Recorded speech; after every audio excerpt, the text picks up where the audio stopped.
what's gonna happen. I'm winging it. Alright, the stream is now on. Hello, hello, hello. Hello, Welcome. everybody. I should probably start with that little bit of music. They should be able to hear the music. Yeah, there we go. Hey. All right. Welcome. So, obviously, since we're rushing into a new story and whatnot, we'll sort of throw you into it. It's been a month since both John and Teddy had their experience with the Corbett house. And you both received a letter from a professor of a University of Archaeology by the name of Professor McTavish, asking for your assistance. Meanwhile, another person by the name of Mabel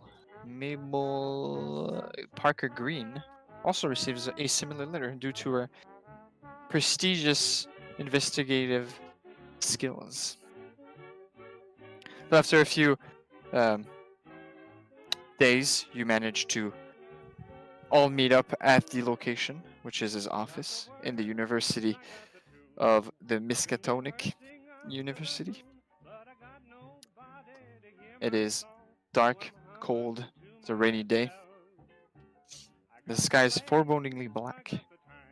Students and faculty members run across the quad for shelter. Oh, actually, I do have... Where is it? Here we go.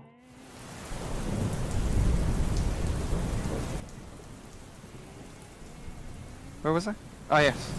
Students and faculty members run across the quad for shelter using papers and bags as makeshift umbrellas. McTavish's office is considerably less old-fashioned and stuffy than newcomers might expect, as is the man himself. The office is airy and has plain white walls with a number of diplomas and awards hanging in frames.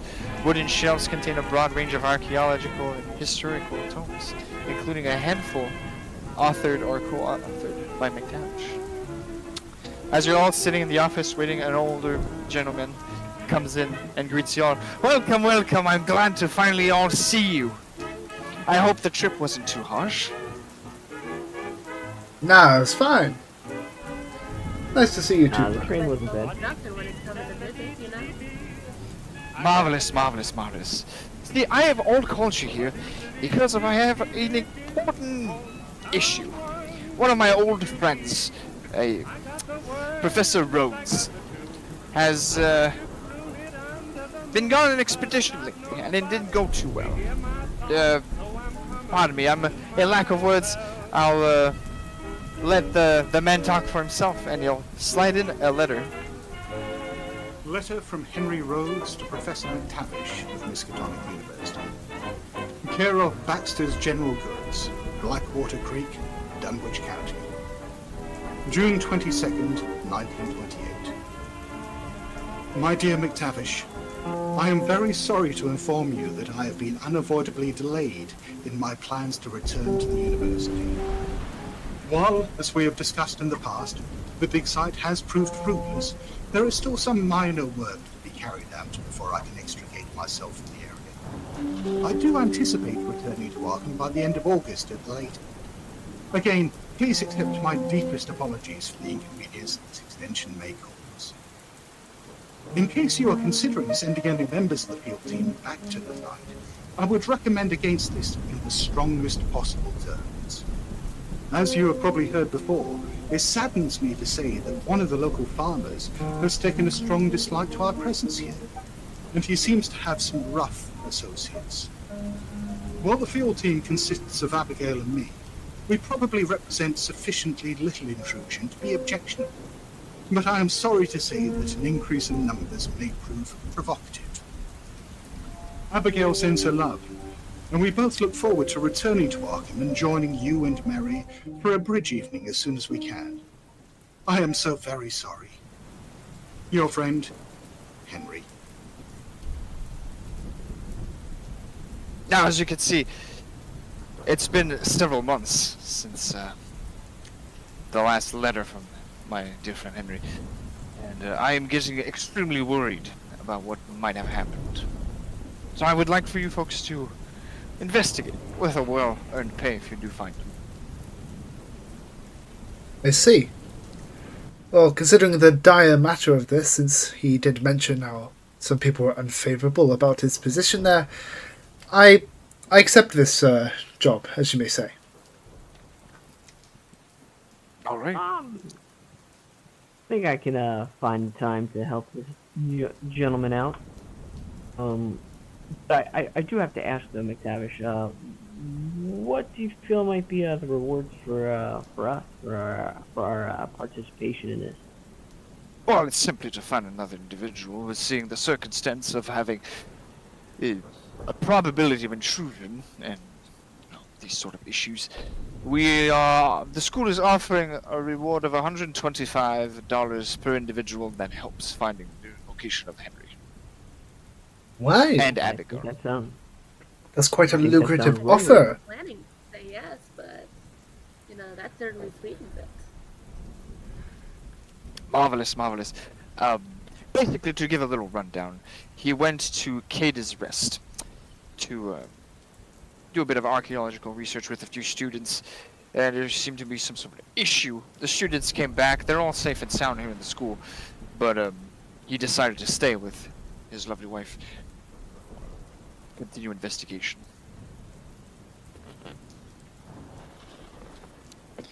So do you wish to go directly towards Cada's Rest then? That seems like the most Black- logical option. Blackwater Creek. Right, fantastic. Well, on your way, when you do find him and bring him back, we will give you a hefty reward. As promised. They'll give you out a form to fill out with a signature at the end to sign a contract. Understood. I carefully read the contract as I go through it, make sure there's nothing fishy about it. But I wouldn't be super worried about it either. Do me a library use roll. Okay. Can I do the same? Sure. Alright. You're all allowed to do it. I will make a library roll now.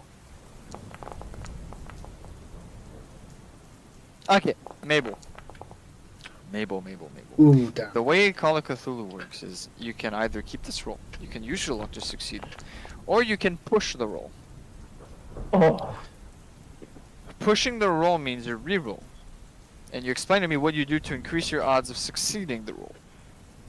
At the expense that if you fail, the consequences will be more dire. I think I'm gonna leave it how it is. I'm gonna Um, push my roll. And what I'm gonna do is I'm gonna pick up the contract. I'm gonna sit down in one of them fine chairs there, and I'm gonna carefully read it. Read it slow. Gonna take me a few minutes. Go for it. Damn. Mabel, you read the contract, everything seems fine, you sign it. John, same thing, you read the contract, everything seems fine and dandy, you sign it. Teddy, on the other hand, you try to sign it, but you put a little bit too much pressure on the paper and you sort of tear it off. He'll give you another copy. It's fine. sorry, McTavish. A little nervous. This is the last experience with these friends of mine here. We was a little nerve-wracking, so I apologize. I'll sign this one though. Yes, Teddy. I think your absence last time was an exemplary showmanship of your nervousness. He says, clearly feeling a little bit of animosity to Teddy leaving during their expedition while dropping his camera. So we're going straight towards Blackwater Creek then. Yeah. Before we leave, though, can I ask you, Mr. McTavish, or Professor McTavish, excuse me, what was Rhodes working on? Just a normal archaeology site. Mr. Rhodes had read a lot about this kind of environment, about these weird events that happened way in the past. We're talking way in the past, and I thought that maybe he could find something of interest there. Is this his first? I'm guessing this isn't his first expedition. Oh, absolutely not. He is a renowned scholar. So it's unlike him to be missing for this amount of time. That's why I'm calling you. Fair enough. Excuse me, my fine Blackwater. gentleman. You mentioned he's an archaeologist. Do you happen to have any of the items he's uncovered in here? I'm quite interested into seeing what his work entails. Are you implying the work for the site he's at right now? Any site, but the site right now would be much more appreciated. Gives us a good idea on what we may expect. Well, seeing how he hasn't returned, I think it's easy to assume that he didn't bring anything back with him. So this It's is not here. yeah. Wait, then why was that? Wait, DM. Then why was that even an option to say? You said as if this was not his first time going there. It is his first time going to that campsite, to that Blackwater Creek. It's not his first time going to a site. He has done other expeditions in the past. All right, then. Yeah, John asked to see the results of other expeditions. Then basically. Unfortunately, I will have to decline. You see, this is a private room for the professor, and I don't want to have people dabble into it, especially people that I've just hired and I don't know much about, let's be honest. That is understood. My apologies, good sir. Marvelous. Now, is there transport being arranged, or must I take everybody in my vehicle? If you have a vehicle, it would be much appreciated. If anything happens, you can come back whenever you want. Having someone to drive you there makes it a bit difficult to come back. Yeah. So, what does everybody think? I think if we have the means, I think that it might be our own transportation. I think would be ideal. Understood. Marvelous. I will give you some brief directions on where to go, and I hope you all great success. Thank you. We will find your friend in due time. Alright. So the journey towards Blackwater Creek. It is a long and arduous journey. It takes several miles to get there. Several hours. Bumpy road. Can I make big conversation? trees. Can I make conversation Sure. during the trip? Go for it. Be my guest. So, interesting to see you again, Teddy. How have you been? I've been well. I'm sorry that I had to depart so quickly during our last meeting, but there was some things urgent matters that I needed to take care of, and like I said, this is my first time being out with that sort of experience. I wasn't quite sure of what was going on there. While driving, John would kind of look through the rearview mirror to meet eyes with Teddy as he kind of glares. Yes, well, I must say, without being too informative, we would have really appreciated your aid at that time. Well, You, hopefully I that'll don't be know. That's not exactly fair now, is it? I'm sorry, can you say that again? I was saying that you two seem to know each other, and it seems like I'm at a disadvantage. I don't know either of you. Well, I was going to ask that about you. Hello. I'm Mabel Parker Green. Yourself? My name's John Deere. A very well-known antique restoration and... Oh, you were asking, you don't know? I do know. I know a lot of things. I'm an investigative reporter. I make it my business to know things.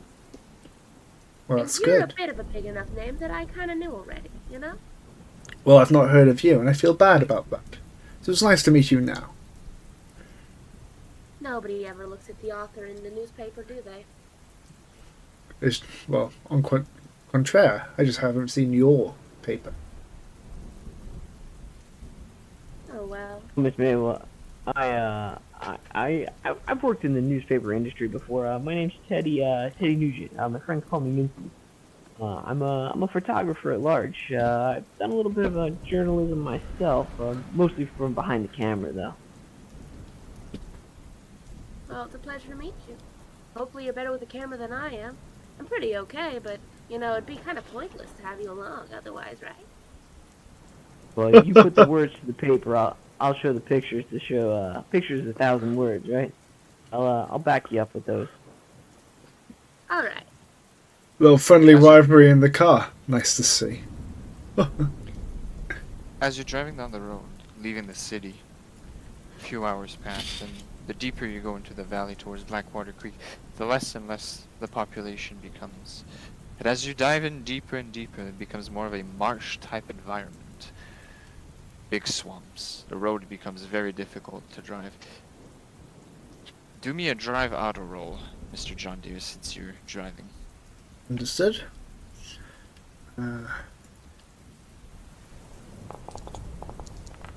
Ooh. Can I push by decreasing my speed by half? Sure. Fuck. The same roll. How was the As you're driving same? down the road. That seems mean. As you're driving down the road, you hit a pothole, and the front tire explodes. You hear a large hissing noise coming from the tire. Tire is finished. Can I quickly stomp the brakes? Sure. There's no damage. The car simply won't be able to drive further down the road in this situation. With the weather, the badly damaged roads. You know from the map and the direction you were given, you're a few hours away from reaching Blackwater Creek, a small town down south. All you have to do is follow the road. So I'm giving you the John, chance. You can either do a repair for your tire, you can either walk there. What's the plan? firstly, John will Would- take his cane from the passenger seat and get out to inspect it.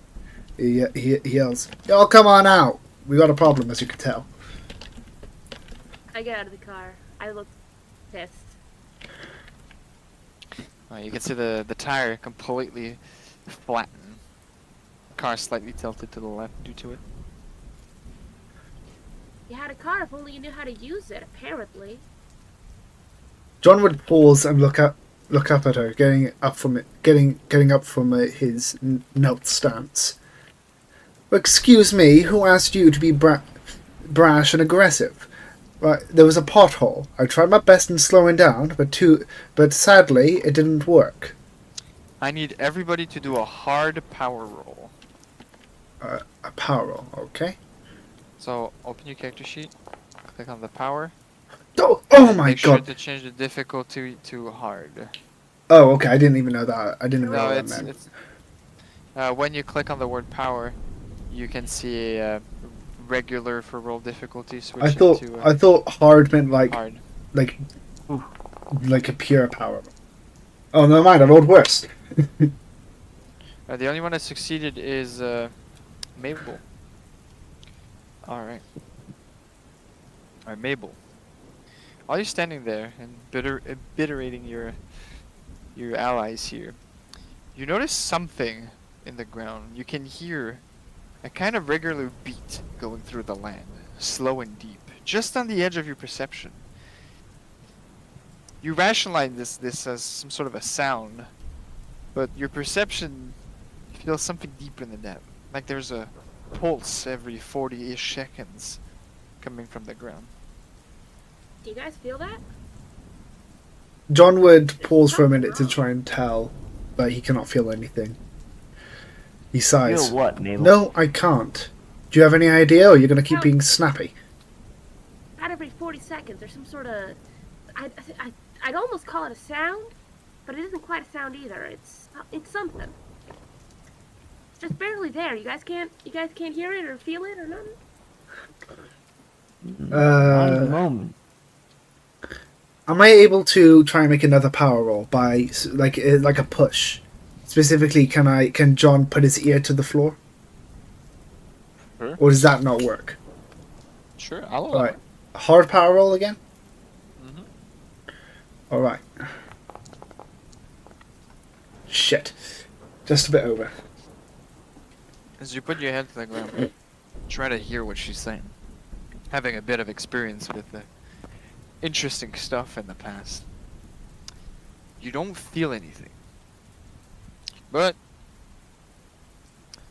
you do know something's weird coming from your partner. You have a bit of experience, so I'll allow you to sort of believe her, but you don't feel anything. John would furrow his brow before getting up, and thinking, "Well, I'm gonna trust you, and this definitely seems a bit weird. Do you have any ideas what to do?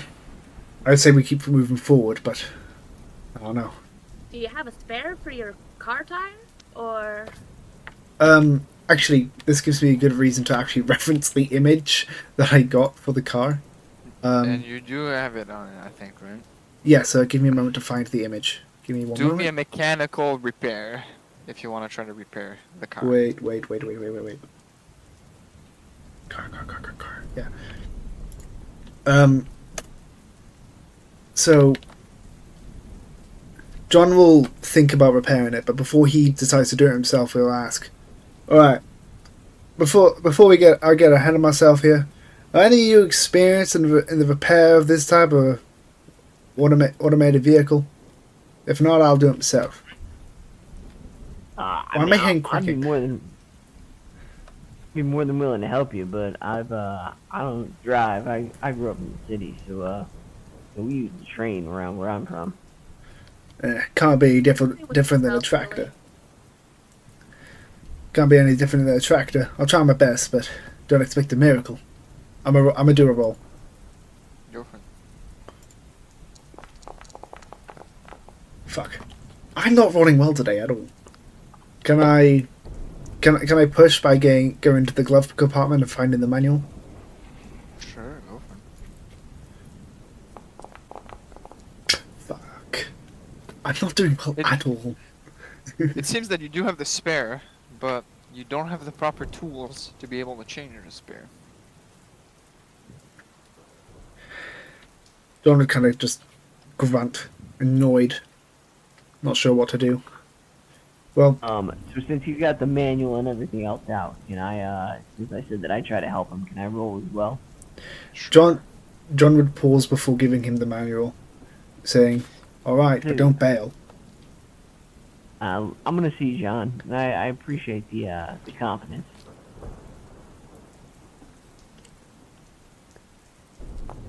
While they're working on repairing, I'm kind of just focusing on trying to see if I can work out anything else about that thing I've been hearing / feeling. Alright. Do me another power roll. Okay, Hard. the hard one? A hard roll. Yes. As Teddy tries to... You're doing the pose roll card. Give me a second. When you click on the power roll card, the roll type should be a regular roll card. Sorry. And then roll difficulty hard. Well done. Nope, that's a fail. Already? It's orange, I thought. Yeah, she has one level of success, she needs 2. She needs to roll a fifth of her power level. Half of her power level, so a 30 or lower. Well done. Okay. Okay, so you see how there's tiny numbers next to your big numbers, basically? Yeah. That's like constitution for you, Mabel. So, power. Let's use power. So, if I say a regular roll, it's 60 or lower you have to roll.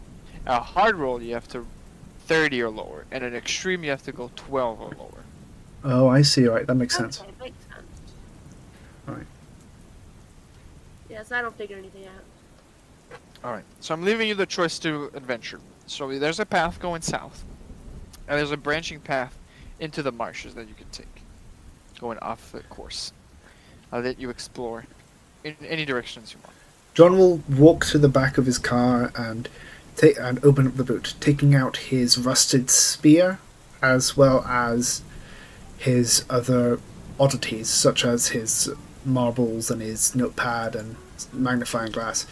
He takes out from this truck also, in terms of weapons, not only his spear, but he puts in his coat the other weapons that he has on his disposal, not trusting that this is going to be a fine travel. And he looks at the others and said, "Alright, we should go down the path."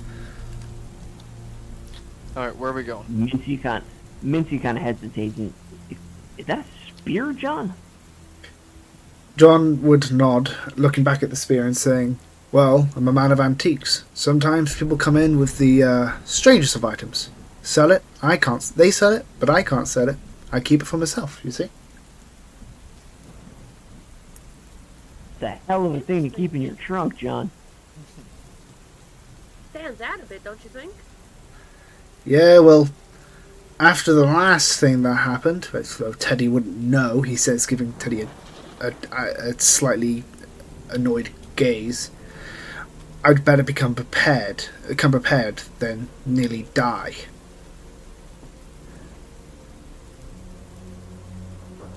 All right, sir. I can appreciate that. You lead the way then if we're going down that path. John nods. Which path? So which path? are we going? Can you say the options again? You have the main path, and you can see a little path like cutting through the marshes, going east. Do we tell if one of them is gonna draw us to Blackwater sooner than the other? From the map, you have to go south. What roll would I have to make to see which one is the least dangerous? In this case, I'll let you decide. What do you think? I'd say appraise, considering that has stuff to do with looking at details. Appraise is to look at items. Oh, specifically and items? define the value. Then, of them. then spot hidden. I'll allow you to do natural world, navigate, track. Where's track? I'm trying to see what my stat is It's the for last track. one. There is. Can I go for navigate? Sure. Okay. Rolling. Ooh. Wonderful. Oh, you succeeded. Finally. What kind of information are you trying to gather here? Whether or not it's dangerous and whether or not it's a path that, like, whether or not it's a deteriorating path, you know? So, if there's any, I don't know, let's say, for example, danger would be any animals or any From the right plants. side? Yeah. Okay.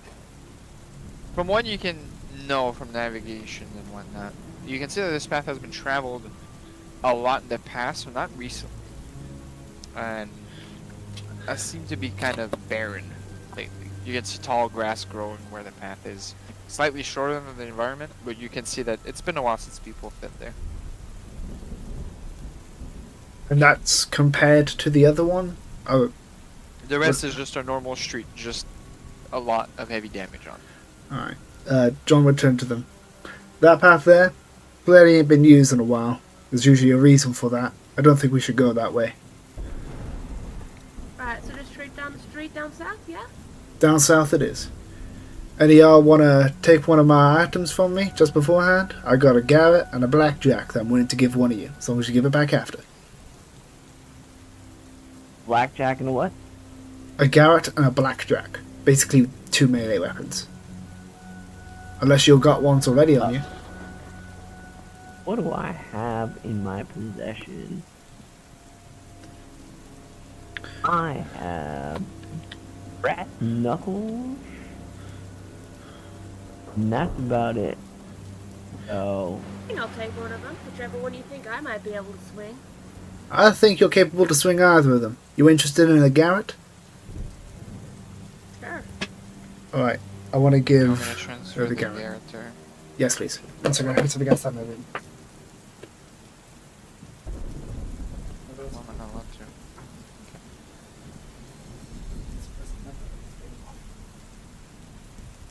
Why is it not letting me? Okay. Oh, I'm the doy. Okay, the Garrett to you. Anything else? I guess I'll hold on to the blackjack. The blackjack to you. Alright. Here you go. It's in your inventory.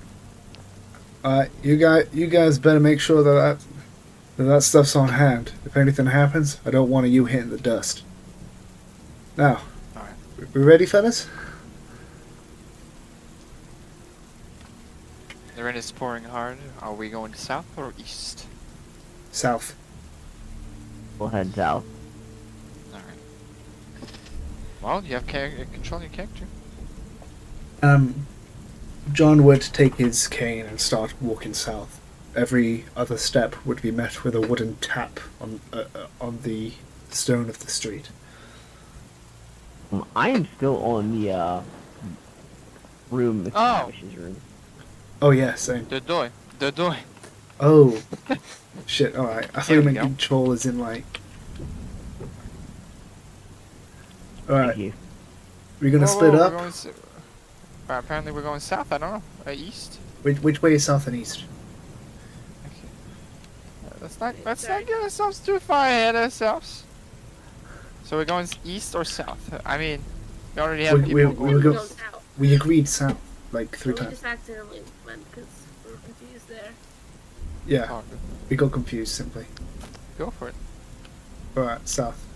Let's go first. Ladies first, Miss Mabel. Careful on this bridge, Uh, fellas. Oh no, I can't move. Never mind. I've been paused. Haha. Move the scene here. Ooh, wonderful. As you're walking down, you can see a what looks like an excavation site, a dig site of some sort. The remains of 3 large trenches. The earth is very obviously raised and disturbed, and while plants have started to grow there, they are young and sparse.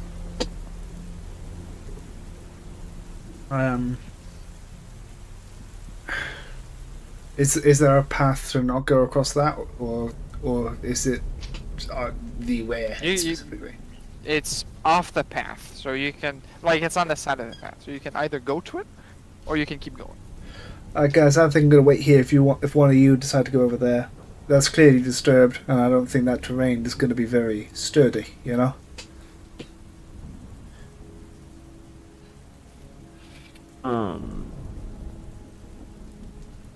You said it's like new growth compared to this like old dead stuff that's around. Yeah, it's obviously been disturbed lately. Not too long. All right, I'll take a walk over there and check it out. What about you, Mabel? Hey, Are you staying back, or are you gonna go with Teddy? I'll go with Daddy. The both of you Safety will walk one. into. Well, you know, I'll put a little bit of an effect here. We're fancy today. We're fancy. There you go. Am I able to do anything to make sure that I'm on guard in case like anything happens? Sure. Do I have to roll? No, you just stay on guard. Or If am anything on guard? happens, I'll let you roll for it. So you're walking down these trenches, looking over. You can see that there are arrowheads and pottery shards mixed with the earth. I will need either a history or archaeology roll from both of you, whichever you prefer. Dealer's choice, history or archaeology. You said. Yes. I'm. Oh, geez, both of them are not great for me. I'm gonna go history, I guess. I'm gonna go history as well. Go for it. What rule type? A normal roll. Pulling up. Okay. I like pulling up a window on me. Oh, Mabel, with your knowledge of Mabel's going hard. on this. journalism, you identified that these are a mix of native and colonial era artifacts, probably dating back to the 17th century.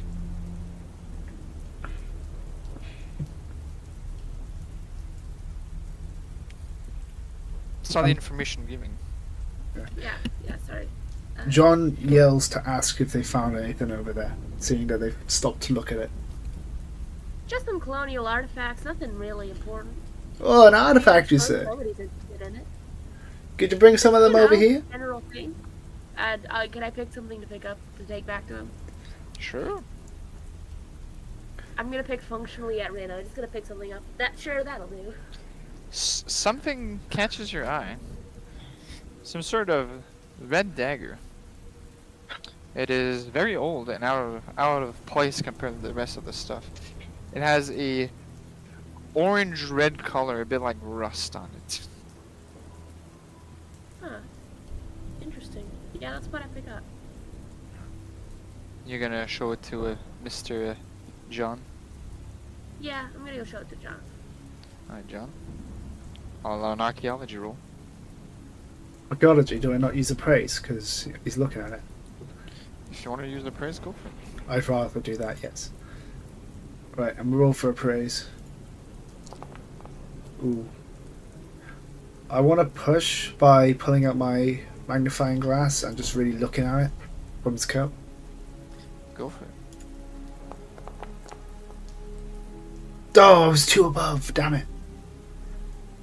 So Can you use close. your luck? I'd like to use my luck. I will remove the numbers from my luck. You don't no, have you've to. done it. You Wait, know, you just luck. did you just remove 10? I removed 2. Oh, for some reason I thought it was like 35, not 25. I was like, Cody, what the hell? Anyway, so John looks closely at it, using his magnifying glass to look up and down using the the rusted magnifying dagger. glass and being someone of culture into this kind of environment in archaeology and whatnot, you realize that this particular dagger is really out of place. You can compare it almost to like something you'd see in Egypt. John doesn't say anything. Instead, he just has a extremely confused look on his face, moving the dagger like around his hand, like looking at both sides, clearly visibly astonished. Kind of seeing this, Teddy just kind of wanders over and says, "You got something ruffling in your feathers there, John?" Well, you tell me, my friend.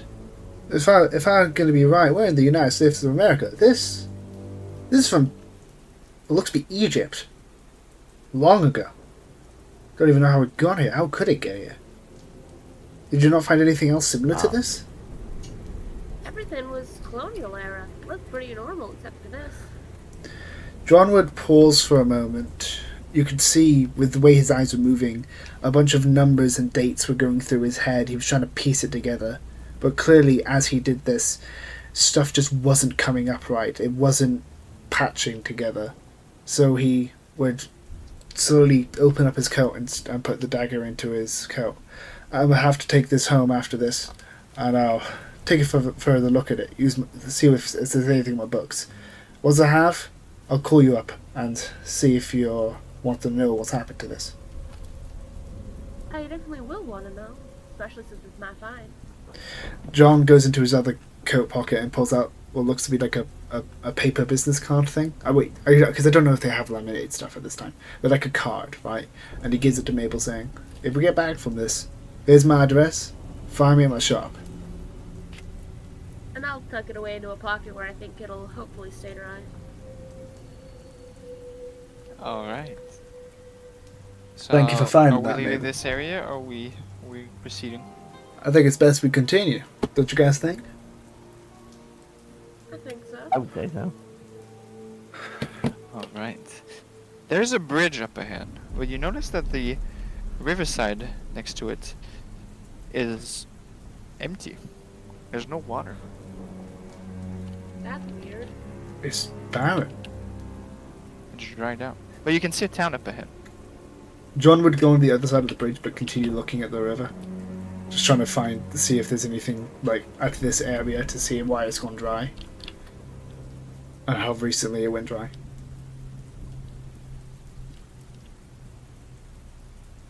What type of roll would I have to do for that? Actual world Natural world, yes.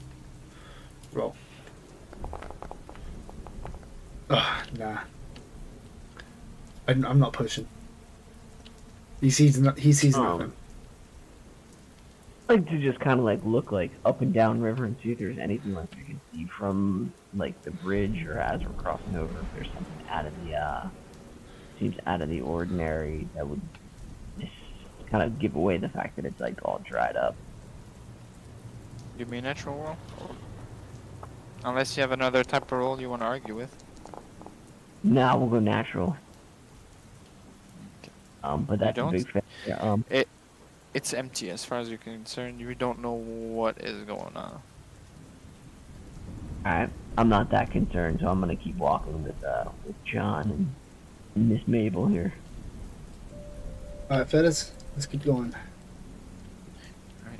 You finally arrive at Blackwater Creek. The rain is starting to settle down. You managed to arrive to the town you were asked for to go investigate. Gosh, these houses, they look they've been through a fire even. It's just a picture. Just ignore it. They are Alright. old houses made out of wood, but they're not that derelict. Alright. Roll me another power roll. This time, no need to be hard.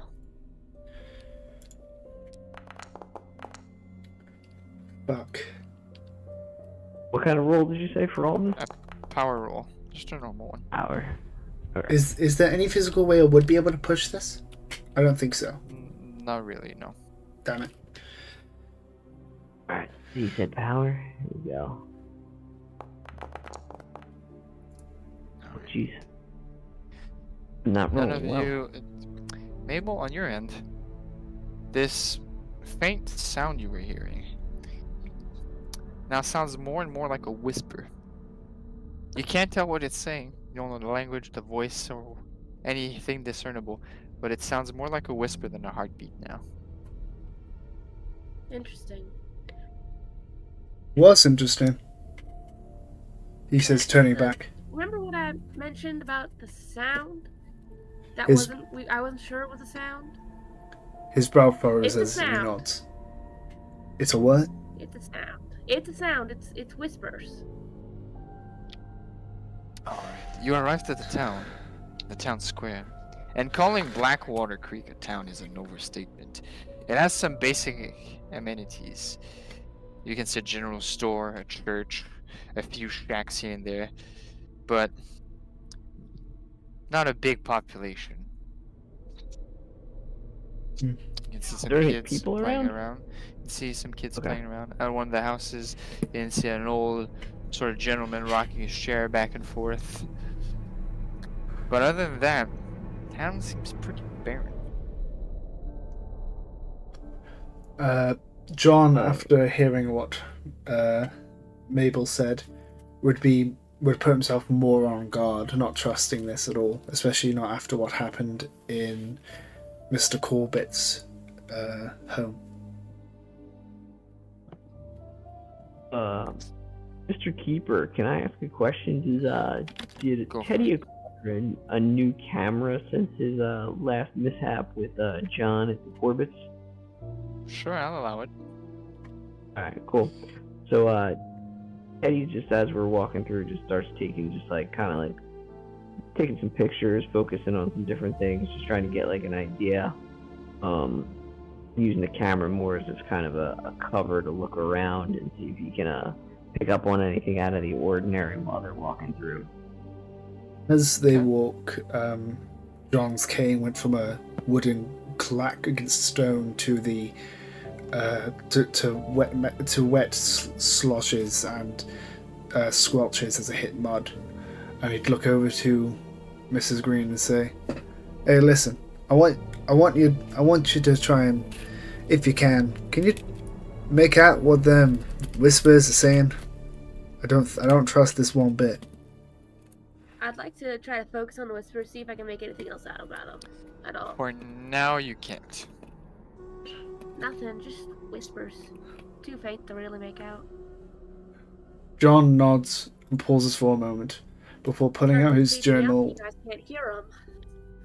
John pauses for a moment before pulling out his journal and putting down a note in his journal, just a small one.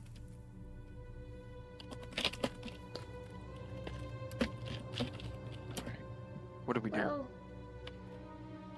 I suppose we should probably ask around, see if we can get directly to the dig site, right? See what's going on? Yeah, that'd be a good idea. Just give me one moment, Pettis. My apologies.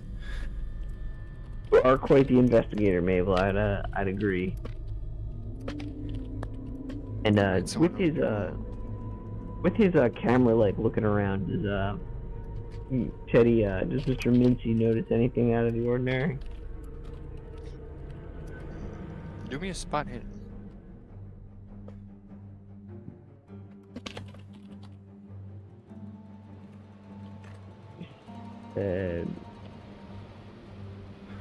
Alright. Which one did you say, Keeper? Spot hidden. Spot hidden. Where would I find that? I'll be right back. One New second. skills. Be safe. It is the second and last one before survival on the right side. Gotcha. John would soon stop writing in his Oh, there you go. Jesus. Alright, well, while taking pictures and looking over the environment, you can see that the children running around have these weird black spots on them, under their armpits, on their forehead, and whatnot. And some of them even look like ooze a bit. Like Like some what? sort of I'm sorry? disease, like an ooze Ooh. kind of thing. Okay.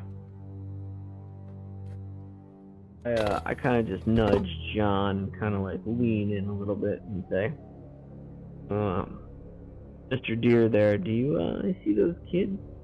Gotta check out their skin. Seen anything like that before? John would look up from his book and put it away before looking over at the children. Can I make a spot hidden check?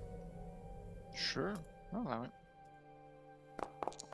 I was gonna give it to free, but Can I push by just standing there and really focusing on them?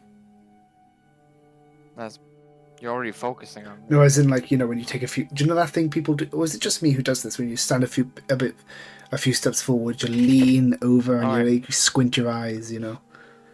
Sure. Nothing. Good. John, don't believe you. You don't. It's not that you don't believe it. You don't see it. All right. John would stop looking and look over to Teddy and say, "I don't see a thing. What are you seeing?" Yeah, he's got these like spots. I've never seen something like this. They almost look like I don't know, like a disease or something.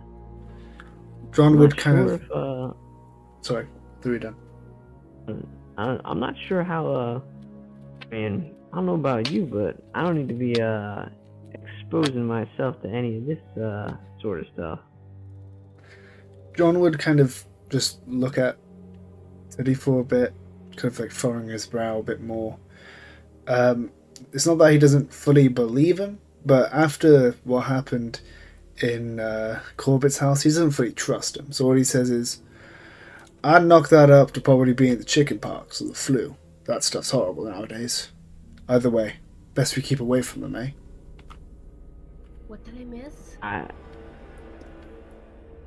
Miss Okay. Mabel, if you want to look closely at those kids, I don't know if you can see it from where we're at, but their skin has these like lesions or like black marks on them. It'd be a bummer if the bubonic plague had come back, eh? Yeah, I was thinking that. Let's hope not. Wouldn't want to catch that nasty thing. Mm-hmm. So asking around might not be the play, because if the kids are sick, the grown-ups are sick too every time. Yeah, Miss Mabel's got a point. Maybe Alright, if what's the we start from plan? Town, we can catch sight of the dig site. Yeah, I agree. Teddy, you up, or are you gonna stay here and keep gawking at the kids? You lead on, lead on. Alright. You first, Mrs. Green. I'll let the investigator Alright. take a step. I'll lead the way and start circling the town and look for the dig site. John would follow her. You're looking for the dig site around town? Yeah. Alright. So while walking around town, you can see a few adults and children sort of peering at you and kind of gawking at you, like, what are they doing here? Stern faces and whatnot. Eventually, an older gentleman approaches you as you're circling around town, trying to find something. Can I help you, folks? As the older gentleman just- approached, John would back up a little bit. Not We're trusting. just looking for the dig site. Nothing big. We've been told some professor guy hasn't made it back home, and we're worried about him. You see this tall-looking individual, sort of has a double-barrel shotgun on his shoulder, eyeing you out before spitting some tobacco of some sort on the ground. Professor, eh? You talking about this university guy? Yeah, some old guy. We'd really like to get him home right away. Stop bothering unifying people. sort of looking left and right a bit. How about we take this inside? I'm not trying to attract too much people's attention. Before, Oh, look, unwed lady, mind. you don't know inside? Oh, my, my. Are you trying to make a move? I think I'd rather stay out here, if that's okay. yeah, I agree with the lass. I don't really appreciate going inside of your house, sir. Though I do thank you for the opportunity. I do want to ask before doing anything. How tall is the man? You said he's tall, but like how tall? He's about 6'1". Ah, so John's just a little taller than him. So he's looking down a bit at him, just a bit. Alright, that's fair. I understand. Well, you're looking for a dig site. I know there's a dig site near the bridge. And it was sort of snooping around until the Carmody brothers threatened him, from what I heard. I'm sorry, who's the Comedy Brothers now? John would say, kind of eyeing the man. Comedy brothers, they're up north. It seemed that your professor of some sort decided to go a bit too close to their property, and Comedy brothers didn't really appreciate that, so they, do what you do when people walk on your ground. You warn them. Get out. Yeah, you're These warned. people are, these Comedy brothers have been a nuisance in town for quite a while, though. Not the kind of gentle beings. We'll keep that in mind. Now, I gotta say, it is getting late. You folks have a place to stay. Usually when people come here, they come here by vehicle and leave the same day. We rarely get visitors on foot this far out. Part of me doesn't trust this. I want to see if I can roll to lie to him, but I'm not sure if that'd be a good idea. Am I able to roll to lie, or can I just lie? That would be a persuade or fast talk. Alright, I just want to ask, can I metagame for a moment and ask the actual players if they want me to do that, or? For it, man. I don't want to stay the night, certainly. No. Alright, persuade or fast talk, let me see which one's what. That's a 30 and that's a 40. Can I roll to fast talking? Sure. I'm rolling. Ooh. What are you lying about? I lied to him about having a place to stay, and I also try to tell him that we do have a vehicle, so try and cover the basis about him not worrying about us, so that way he doesn't he doesn't keep too much of an eye on us, and he doesn't start coming over again to offer, not until he's realize the deception. All I'm saying is we have a house here that's free if you want to stay in the village. There's also a couple up north that usually take visitors. They did take over the professor and the students when they were there. The Javi farm up north. Very nice place if you want to rest there as well. Just a few options for you. Thank you. If you already have a place to stay, that's fine. Anything else I can help you? You're kind of bothering the locals by snooping around. My apologies, we're not trying to bother no one. No, I'm pretty sure we're fine. We're just going to look for the dig site, trying to look for the man. See if the archaeologist is alright. The professor, I have to specify. But I can assure you, here there's no dig site nearby. We can discuss more if you want. The way that I'd rather not discuss this anymore. Alright, fair enough. But if you need anything, my name is Dix Brewston. I'm the sheriff of the town. I'm also the church boy, the father, if you want. The pastor. So if you have... We'll say father in this case. So, if you need anything, you can always come to me. Understood. Thank you for your time, Sheriff. Alright, so what are we doing? Sheriff is going back to his household? While he goes and while we continue walking to the dig site, John just keeps He keeps an eye on the sheriff, but out of the corner of his eye, so the guy doesn't know that that John's staring at him. You know, John's just trying to make sure that the sheriff himself ain't eyeing them up, and you know. But I do have to say, it is getting late. So what is the plan for the night? What are we doing for food, for water, for sleeping? We played John- it cold with the sheriff, but we probably do want to go to that Jarvie farm. They'd probably have information valuable to us, and we can use the pretense of the fact that we need somewhere to stay for the night to take a look around, talk to people. Yeah, that seems like a good idea. I just don't trust that man. Remember what our good old friend told us? An old man was not too kind to the professor. I don't want to take my chances, especially with that weapon on him. Of course. I don't want to take my chances either. Good. What do you think, Teddy? You want to come up with us to the farm, or do you want to stay down here? Well, I'll tell you what, I'm not staying down here by myself, so if you all are heading up that way, I'm coming along too. Smart man, smart man. Alright. Mrs. Green, do you want to continue leading the way? You seem to have a sharp eye. Alright, I'll lead the way up to the Jarvie. On your mark, Which way friend. did you say it was? Up north. This way. Okay, I think I see there's like a path here. Just outside of It is getting dark at night. Give me a second. I'm gonna pause right here. Oh god. Teddy's Paused right on top of each other. Give me a second. I'm trying to find the. Okay. Do me a listen roll, everyone. Give me a moment to find it. Alright. Shit.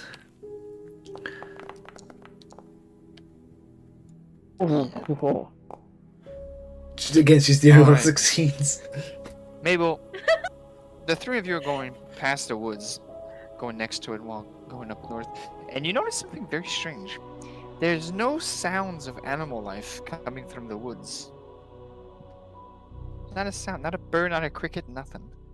Now I need a spot hidden from all three of you. you say from all of us? Yes. Damn it. I'm not able to push these, am I? Because I don't know what I would do. Because I don't know what I'm looking for.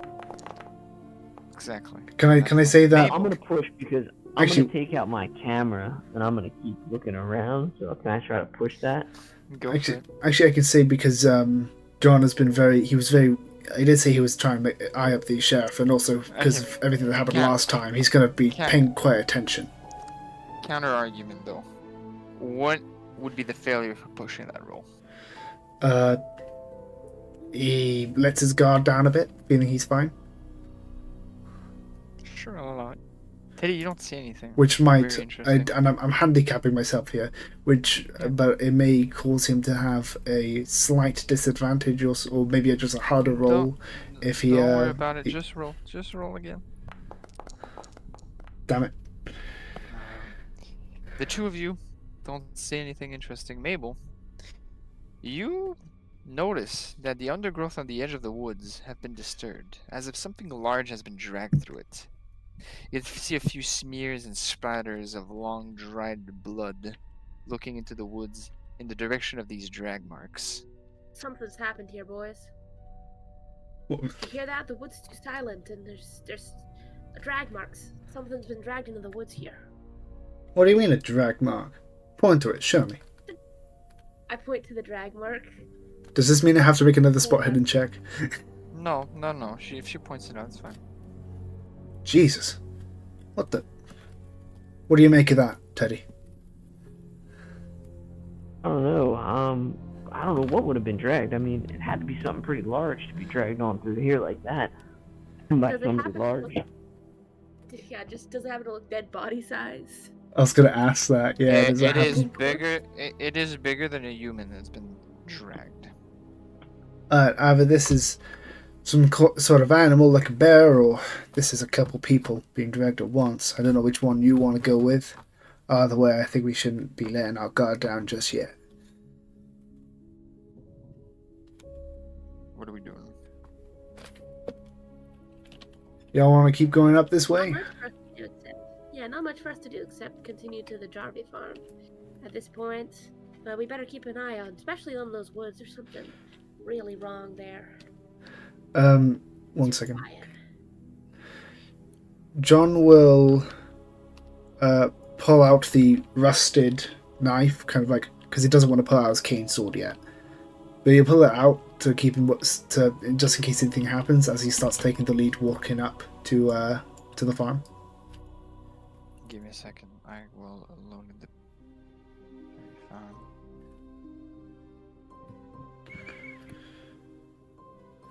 It is daytime in the picture, but it is getting close to nighttime. So Understood. I'm gonna unpause so you guys can go upwards. Right.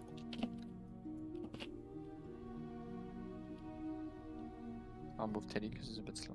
When they arrive, John starts to put the knife away because nothing happened on the trip. All right. Let me. You have this nice looking farm, 2-story tall building. There is a cattle shed. You can see a silo, a few barns and sheds spread across the fields, a chicken coop, wheat fields to the left, and near the farmhouse on the porch you can see an old man sort of gazing over the horizon, and another man working on the cattle shed. Is the horizon towards us or away from us? I'm not sure where it is in the US. Basically, he is looking towards you, but not directly at you. Can John raise up his cane for a moment and just wave it in the air, like a "Hey, over here," The man waves back. Oh, somebody dropped. Oh, he's back. You okay, Mark? Dropped out. All right. Yeah. So So what are we doing? John wave. After John stops waving, he turns to the two and says, while nodding his head in the direction. So we're gonna go up, or we're gonna stand here like a couple pansies. Might as well start making our way over, I guess. All right. You approach. You pass next to the man working on the fields. You see that he's burying some sort of cattle animal. Not quite sure what it is because it is burnt, but he is burying something. If the guy's looking over as John walks, he kind of just tips his hat hello to him as they walk past towards the building. He nods back and spits on the ground, something like a tobacco of some sort. All right. So you approach the man at the door. He greets you with his cap. Hello there, gentlemen, lady. New in town? But before John does anything, can he make a spot hidden thing to see if he has those black markings that Teddy mentioned? Go for it.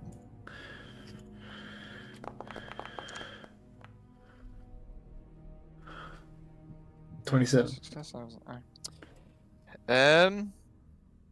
you don't see anything. He's just wearing his flannel shirt, overall work boots. He squints a lot, but he's not. Doesn't look like he has any sort of problems health-wise. John smiles and tips his hat. Good day, sir. My name's Mr. Deere, and these are my associates, our friends. Do you want to introduce yourself, friends? Mabel Parker Gray. Hello, and I'm Teddy Nugent. Nice to meet you. We're here to see if we can stay here at night. Good sheriff down the road mentioned that if we needed any shelter and food, you kind fellas are always up for the offer.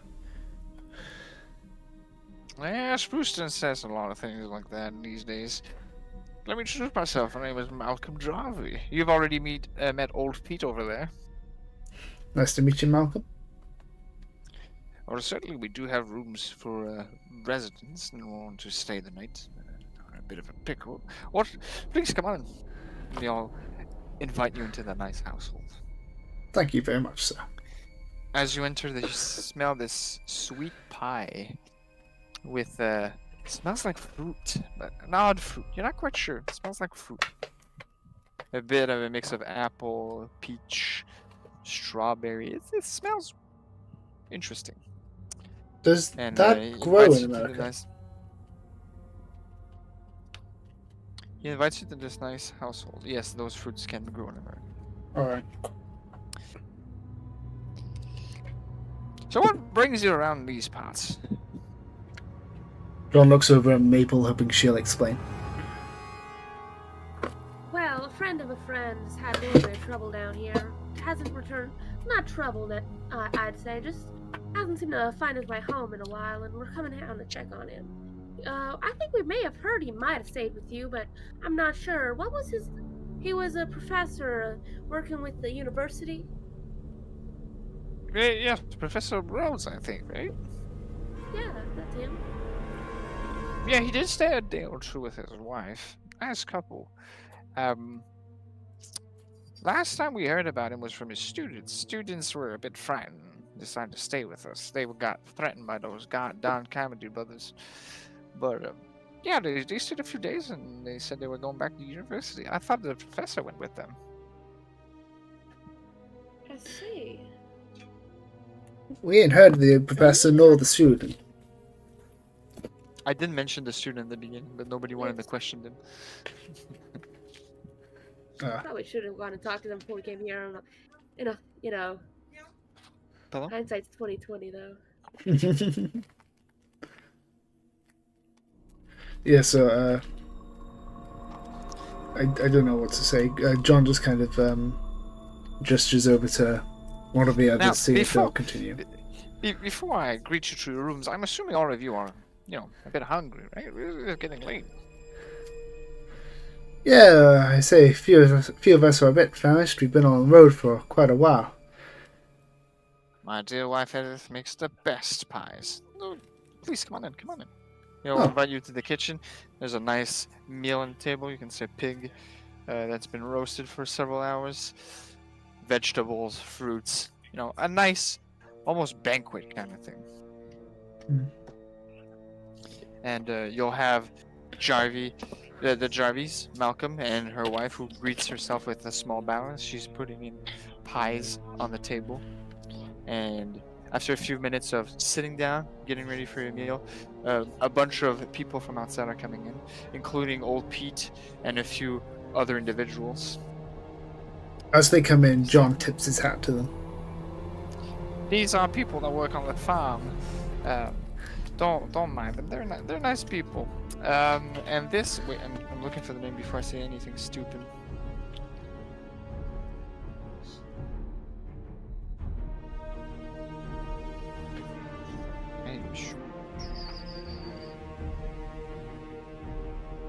No, there's nothing. Okay, there's just a bunch of people who work on the farm. Very quiet people, not being too mean. Not anything out of the ordinary out of them. Any of you folks into drinks? Alcohol, maybe? Water? Juice? Something? I don't drink on the job, sorry. But thanks for the offer. Oh, you gotta drink something. Well, not alcohol, but if you got water, I'd like that. And for you, madam? Yeah, I'll have some water. But before we, I'm so sorry. Do you have somewhere I could go to freshen up? We've been in that rain all day, and I just don't think I could even bear to eat looking like this. A little bit of time to freshen up would do me well. Certainly. Second floor. Third door to your right. All right, thank you. I'm gonna head up the stairs. And for you, mister? Looking at Teddy. I do not quite share my friend John's same sentiment about a stronger cocktail. I would definitely invite if you're offering. We have whiskey. Does that work for you? Oh, absolutely. Please. All right. So he brings you to a drink. I'll get to you, Mabel, in a second. As you take the water and the whiskey, then you bring it close to your face. You smell a smell of fruit in the drinks. I wasn't actually going to have mine drunk yet. Yeah, I was gonna say I'm not actually gonna drink mine. I'll just have it in front of me. Oh, okay. Yeah, I was trying to But like you can smell a strong smell of fruit coming from your drinks. would spot hidden be allowed to inspect it, or would I have to do a prey since it's a specific item? No, you can do spot hidden. All right, I want to roll a spot hidden. Right. It looks like ordinary water. Well, I can't tell from the smell whether or not it's something bad or. Nope. All right. John would set it down in front of him, holding it in both hands, just being casual, smiling up to the fella who's plating the food. Well, this is a nice farm. Sorry. No, go for it. This is a nice farm you have. I ain't been on a farm since I was quite a young'un. Back in, I think, 1899. My, it was nice. Yours is nicer, though. It was my own parents' farm, and we didn't have as much money for equipment, nor did we have as many hands at hand, if you're part of the joke. Honestly, gotta thank old Pete here. He's the one pretty much running the whole business, if I'm being honest. And old Pete will sort of giggle a bit. Wow, just a farm, just welcome. Well, you're doing a nice job. For you, Mabel, as you're going upstairs, there's a nice coin home. Well, nothing too fancy, nothing too shabby from a countryside household. I'm guessing you want to do something go into the powder room right away. Yeah, I'm just gonna move around the upstairs quietly. Just peek through doors, see if there's anything obviously suspicious. I've had a bad feeling since we entered the building. Like it. Alright. As you're going through the household, you can see that the second floor consists of mostly bedrooms and a toilet. Alright. Anything seem out of place in any of the bedrooms or anything that I can see? It depends. Are you gonna go search inside those rooms, or you're just looking? I'm gonna keep it a little bit cursory, but things I'm looking for is like jackets that don't seem like they belong, things like that, like somebody left belongings here and hasn't returned for them type thing, and something partially. So far, nothing interestingly. Alright. Well, nothing to satiate my concern. I'm just gonna go and actually freshen up now. Okay. Obviously, I have to look like I actually did something. So you're gonna freshen up and then come back stairs? Yeah. Okay, I'll go back. No, go for it. Yeah, that's what I do. Okay. Go back to the dinner table. Do we want to continue the conversation a bit? Bit of roleplay, or do we want to proceed after the supper? This is the time to ask questions. So, what kind of crops do you all grow here? Mostly corn, to be honest. We try to grow as much corn, and lately it's been very difficult. Corn has been growing significantly faster. Usually, I'm sorry, Mr. John, is it? Yes, my name's John. John B. What was your family growing on your farm? Well, down in Cymru, we only really grew the basics, some leek, some potatoes, wheat. That we didn't have access to corn down there, not in my marshland. And back in my day, back in my youth, I used to grow corn once a year, right? Run one portion. Now we're on our 7th harvest this year. John would look We're in December. surprised. How are you managing that? It just keeps growing. It's not stopping. It's good for the business, but I'll be honest, we're a bit old and tired for this kind of hard work. Well, I'm not sure if it's my place, but I haven't worked on a farm in a few years, but I'm pretty sure I still got a spring in my step if you want some morning help before we head off. We'll gladly take it tomorrow. Of course. Thank you. Are you good with animals? Depends. I've never had a bull, but back in my farm we had many a sheep, horse, pig. I wasn't great with them, but the sheep I like to talk to? Because we have cattle here, and we have a very feisty bull, but that's not it. Problem we're having is that some of our cattle have been getting extremely sick. You probably noticed as you arrived that we were burying one. Yeah.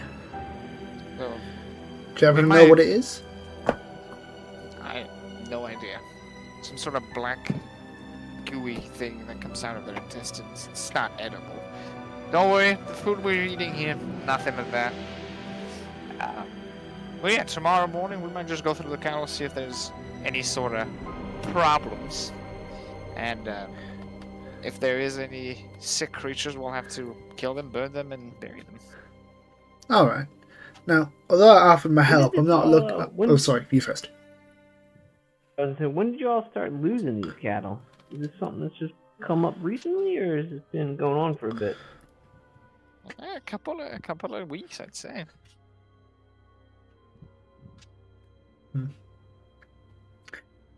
Did it happen to coincide with our friend? I'm sorry, we were looking for an associate when we were coming out here. A guy by the name of Rhodes. You Yeah, you happen to mentioned. know him? We met Yeah. the guy. He stayed a few days here. Nice person. Very worried about those Carmody brothers. Okay. Have we when was the last time you all stayed here? That's the last time. That's a good question. Let me check so I don't urinate you. The last time I saw him, he wrote a letter to send to a friend of his back at the university. It was in June.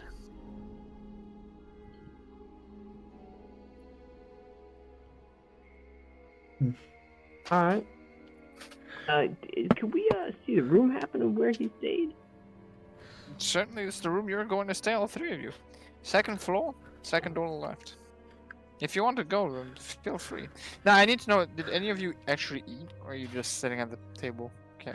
I was going to eat in a moment, but I want to be able to talk to them first before tucking in.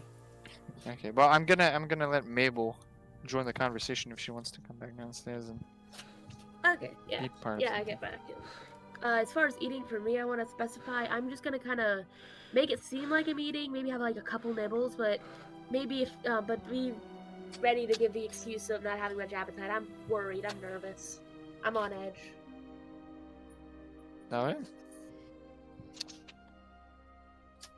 You No, alright well- after washing up, Mabel? Sorry, can you repeat that? I'm so sorry, I just missed that. You feeling alright after washing up, Mabel? Yeah, I'm feeling great. Glad Not to hear. exactly the best appetite though, but Now, if it's no corner, Pete, can I ask you something about the farm? You're asking Malcolm, sure? I was going to Or ask you're Pete. asking old Pete? Okay, Old Pete, yeah, since he's the guy who runs it. Yeah, he'll look at you here. Well, I know I've offered my service for the morning. I'm not looking for no reward, but I do have a request. First, I need to know, do you have any machinery on the farm? Do you run any fancy new tractors those big companies are making, or you all by hand?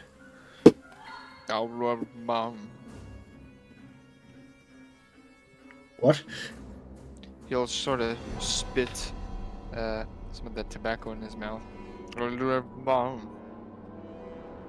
Okay, dear, Keeper, I have no idea what you're saying. I He don't. does everything by hand. Oh, by hand. Oh, that's too bad.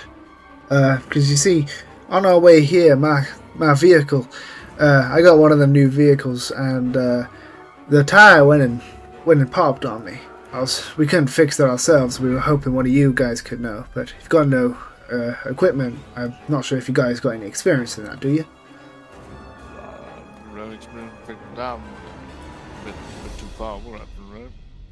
Yeah.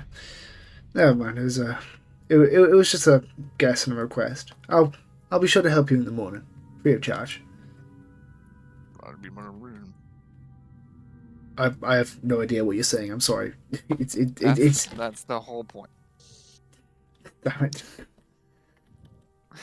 Alright, so what are we doing? Night's setting down. Now, I need to know, did anyone eat or not? No. John was a bit too John was a bit too distracted. Alright. Edith is going to start cleaning out the plates, and notice you haven't eaten. Gosh darn these. Do you folks need a plate for later tonight, maybe, if you get hungry or something? Or this Is it alright if I take the plate that's already been served upstairs, just in case? I don't want it to go to waste, you see. I just ain't been feeling too great after that long walk. I'll surely be feeling hungry tonight. Of course, take it if you need it. Any of you two would like some food as well? Thank you. I much appreciate it. I'll follow John and I'll take my plate up with me if that'll be alright. I'm gonna stick with my whiskey at the moment. You're drinking your whiskey or you're not drinking? I'm I'm putting a lot of making it, emphasis on it. Alright. Yeah, I'm spitting it in the glass. I know I'm putting a lot of emphasis, and there's a reason, and I think we all know what the reason is. We're not stupid. Yes. Mhm. But do know if you refuse to eat or drink or take any substance, it's going to cost you 2. No. As John goes upstairs with the plate and he goes into the room allocated, can he make us? What type of check would he need to see if it's like poisoned or if anything's wrong with it? Can I do spot hidden or would it be mandatory appraise? I'd prefer spot hidden. I don't know if there's an actual role to analyze food. No. No, that's not really a thing. Wait. Give me a second.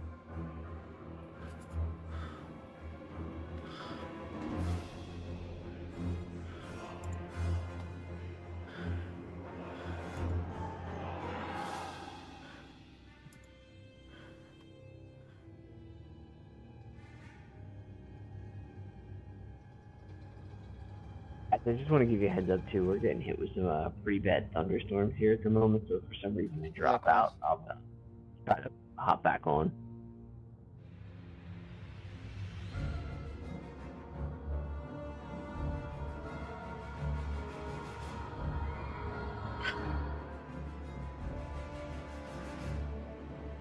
Right. So do I have to make a specific roll or are you just still looking?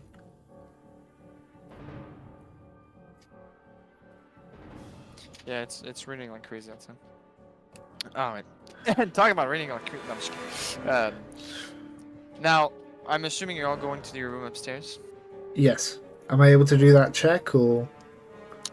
I can tell you right now, Yeah. there's nothing to spot at all. It's just normal food. So as there's far as it's concerned. There's uh, absolutely no way to be able to detect anything. not if I break it in half and look on the inside. It looks like regular food. Like, we both know what's going on here, so I can be honest with you. It looks like regular food. John would take a small bite not enough to, not a huge chunk, just a small bit to see how he feels about the food. Do me a constitution roll. We knew it was going there. Like, It was, we're not yeah. Yeah, like, I think we all knew the food was poison. Yeah, I know. Something. Probably drugged Alright, to make do us me- unconscious. Like, do me a running in luck the roll. night, whatever. Do a luck roll. Yes. I'm not gonna die straight away, am I? No. I'm not that cruel. God damn. Fuck. Alright. You have a general feeling of well-being. Any minor injuries, healed. You feel great. Oh. John notices this, and although it is a positive effect, he puts the plate down, no longer trusting it, saying aloud to himself, What the fuck?" Now, is anyone else consuming any sort of drinks or food? I look over at John. How you feeling there? Sorry, after that meal. I took one bite of I took one bite of the bread, and my scrapes are healed, and I don't understand. I I don't know. My bones, they feel stronger than they ever have. That... I don't trust that. That's some magic stuff right there. He says magic in more of a loose term, not genuinely thinking it's magic, but more so in a, that's strange, you know? I gotcha. Just kind of put my plate off to the side and just kind of leave it sit for a minute and step back. All right. I just want to say, room, I have eaten, so I shouldn't get any negative effects from the people, alright? Yeah. I'm keeping track. I will allow you to search the room if you want. Now that you're in the room. Oh, I want to search top to bottom, certainly. I'm doing a spot check right now. All of you can do spot hidden. Sure. I hope everybody's enjoying this. I'm enjoying. I'm having a great time. I've just failed it. Can I use my a push by just walking around the room, looking closely at it, and with certain things, I'll use my magnifying glass if needed. Sure. Ooh, yes. You do find a crumpled note. Do you want to read it? Yes. With caution. Incomplete letter from Professor Rhodes. June 13th, 1928. Ignore the thing. My dear McTavish, I wish I knew where to begin. It appears my suspicions were correct, and Blackwater Creek is indeed built upon the former site of Cade's Rest. I have discovered artifacts that give every indication of an early colonial settlement, and remains which... There is so much more here, though. So much more. I hear my mother sometimes. I know her voice. She's dead, but I hear her. The cave is not just a myth. Cade tried to bury it. She is there. She never died. I've procured some dynamite, and I aim to open up the cave as soon as this damnable storm ends. Even Winston's like her. She needs me. I must free her. God forgive me. Oh, this is fun. I like those notes. Alright, very quickly, because John has he's got a bunch of books in his shop. He often researches items. Would he have heard anything about that? Cade's Rest, you know? I'll allow a history check. All right, rolling. Ooh, he's there you go. succeeded. I just barely made it too. Alright, my thing's a 35. I got a 31. That's how you practice. I know. I need to... You do know about something, and I can read you an audio clip about it. Please do. From Indian Tribes of the Northeast by Nathaniel Chapman. Of all the peoples of the Miskatonic Valley, the most mysterious and feared was the C.o.C tribe, known to the white settlers as the Children of the Black Earth. They have not been seen since colonial days, but stories of them still live on in folklore. While some of the stories of the C.o.C no doubt have their basis in fact, many have doubtless been embellished by the passage of time or tainted by native superstition. The assertion that the tribe would conduct raids and take captives who they would then offer up as sacrifices to their great spirits is richly plausible. While human sacrifice among the Indian people is a rarity, the evil reputation and reported depravity of the C.o.C was the cause of their shunning by all neighbouring tribes, and these tales of murder simply form part of this tapestry. Their ferocity and bloodlust is also the most likely route for the reputation of their warriors as never dying on the battlefield and being immune to all mortal weapons. Where their legend becomes pure fancy is in the detail of the tribe being ruled by an undying council of elders who were never seen outside of their sacred cave. The elders were spoken of as wise and terrible with great magic and gifts of healing. Similarly fantastic is the description of the tribe as brothers to snakes and to the vermin of the field, unquote. No stories or legends survive to explain the disappearance of the tribe, but the most likely explanations remain that they are either exterminated by either their neighbours or colonial settlers, or that exposure to civilizing influences led to their acceptance and absorption into the larger tribes of the valley. What was the name of the cave again they was talking about? Did they mention cave? They named it. The thing was going to blow open. Oh, it's just a cave. No, because they had a name, which is why I asked about, whether or not you to know about it. You mean Cade's Rest? Yeah, Cade's Rest. Um, Yeah. After reading that note and thinking back to where he heard of Cade's Rest, he would pick up the note and put it into his journal just to keep it safe, right? Before looking to the others and saying, guys, there's more to this than I thought. I just found a note by our lost professor, and he mentioned Cage Rest. I'm sure you guys know what that is. Sure, I'll pretend that. I don't. All right. Well, to keep it short, I don't know what you're talking about there, John. to keep it short and vague, for effort of not going too long, it was a place to do with an Indian tribe during the colonial wars.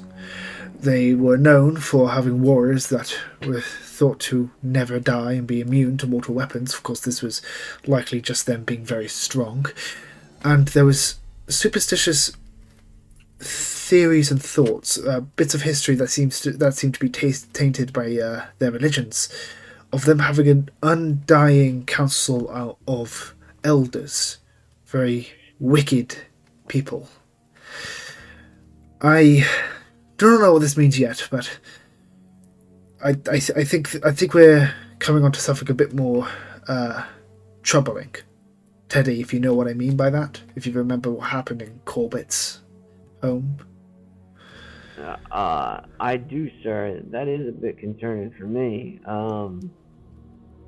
But where do you... we have an idea where this cave is located? Keeper, I'm going to be honest, I've got a bad memory. I can't remember what entirely the audio said. Did it give a description of where it would be? It did not give you a description of where it was. Did not. It said something about this Cisco. I don't know how to pronounce it. Can I make Cisco another hills. history roll? No, it's in the hills, so probably up north. Alright. Well, from what I remember from my books, it was something up north. But I'm going to be honest. Some books say it's fact, some books say it's legend, whether or not it's a real thing, so I'm not too sure if we'll find it, but if you want to make the detour, that may be where we'll find him, the professor, rather than at the archaeology site we've been heading to. I think he was Sorry, go on. Also, I've been thinking about it. I'm pretty sure we passed the archaeology site. Maybe I'm wrong, but it was a colonial archaeology site, and we did in fact pass through a colonial area with a bunch of colonial artifacts, with a spooky dagger in it. Yeah, but wasn't there like a specific thing we were going for where the professor was at? Wasn't it like more... Were we far from town when we ran into that, though? A bit, yeah. We were across the river. It wasn't... This was the nearest town. It was within... Yes, but we did go off the beaten path to a secondary path to get here, remember? Yeah. Alright, well, I don't know. I want John to turn to Mabel and say, listen, you say yourself an investigator, journalist, someone who knows a lot about us, a lot about everything. Do you know anything about what Corbett was hiding inside of that house? Or have you heard of nothing? Because I think it's best we keep you up to date. She would not have known anything about it. Alright, because she was like an investigator. She's an investigator, and some other organization did go in, so I thought it was good to ask. Well, she might have heard about something happening with the Corbett's household, because police officers showed up a few times, but she would not know what happened. Alright. John would go over to sit down on a bed while looking over the two, like, alright, Teddy, do you want to know what happened after you left, what we found? Mabel, this would be good if you listening too. Do you want to know, Teddy? Whether you said to or not, don't worry. Sorry, what do you say, Mabel? What do you say? Absolutely. No, Vi's character. Yeah. Sorry. We picked names that are slightly similar to each other. Well, not slightly, but like M sounds. I don't know. Anyway, yeah. I said I'd be listening whether you told me to or not. Alright. Now, you know that Mr. Corbett became deceased, and I did mention before you ran off that we found I found a dead body buried in his back garden. But as you ran away, something happened. You may not believe me, and I would not blame you for not. But as we delved into the depths of the basement, with Joey leading on first. Wait, that's his name, right? Yeah, with Joey leading on first. A woman's head. No body, no torso, but connected straight onto a leg. Pounced and started to attack Joey, pushing him to the ground. This seemingly otherworldly creature was there, to which we put out and killed because it was hostile.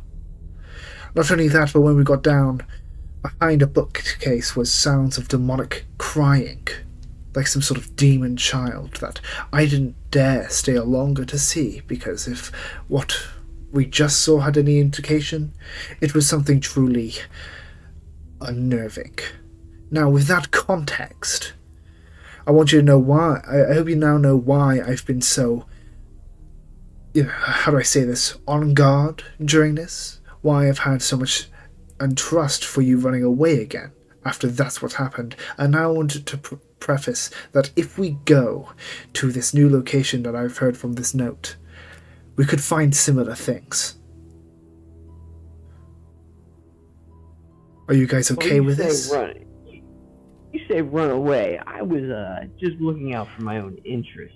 You dropped your camera in the middle of the stairwell and ran away as fast as you could before any of us could do anything. Looking out for your own interest is not what I'd call abandoning your team.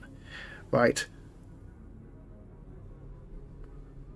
Now, I'm going to ask again. I'm going to ask you both again. Do you feel comfortable continuing with that information? I think Well, it we killed were me, at- but I know what's happening now. John would pause a bit before nodding. Well, then it's settled. In the morning, once I'm done helping out the farmers, as I promised, we're heading there. Unless you guys want to check out these comedy brothers first, to be safe. I think that cave is probably where if we're looking at an archaeology dig, and that's what Mr. Rhodes was known for, that would probably be the place that I think we should start. What about you, Amber? Why did I say Amber? What the hell? What about you, Mabel? You think it's best to look there first, or at these unsavory fellows that threatened Mr. Rhodes?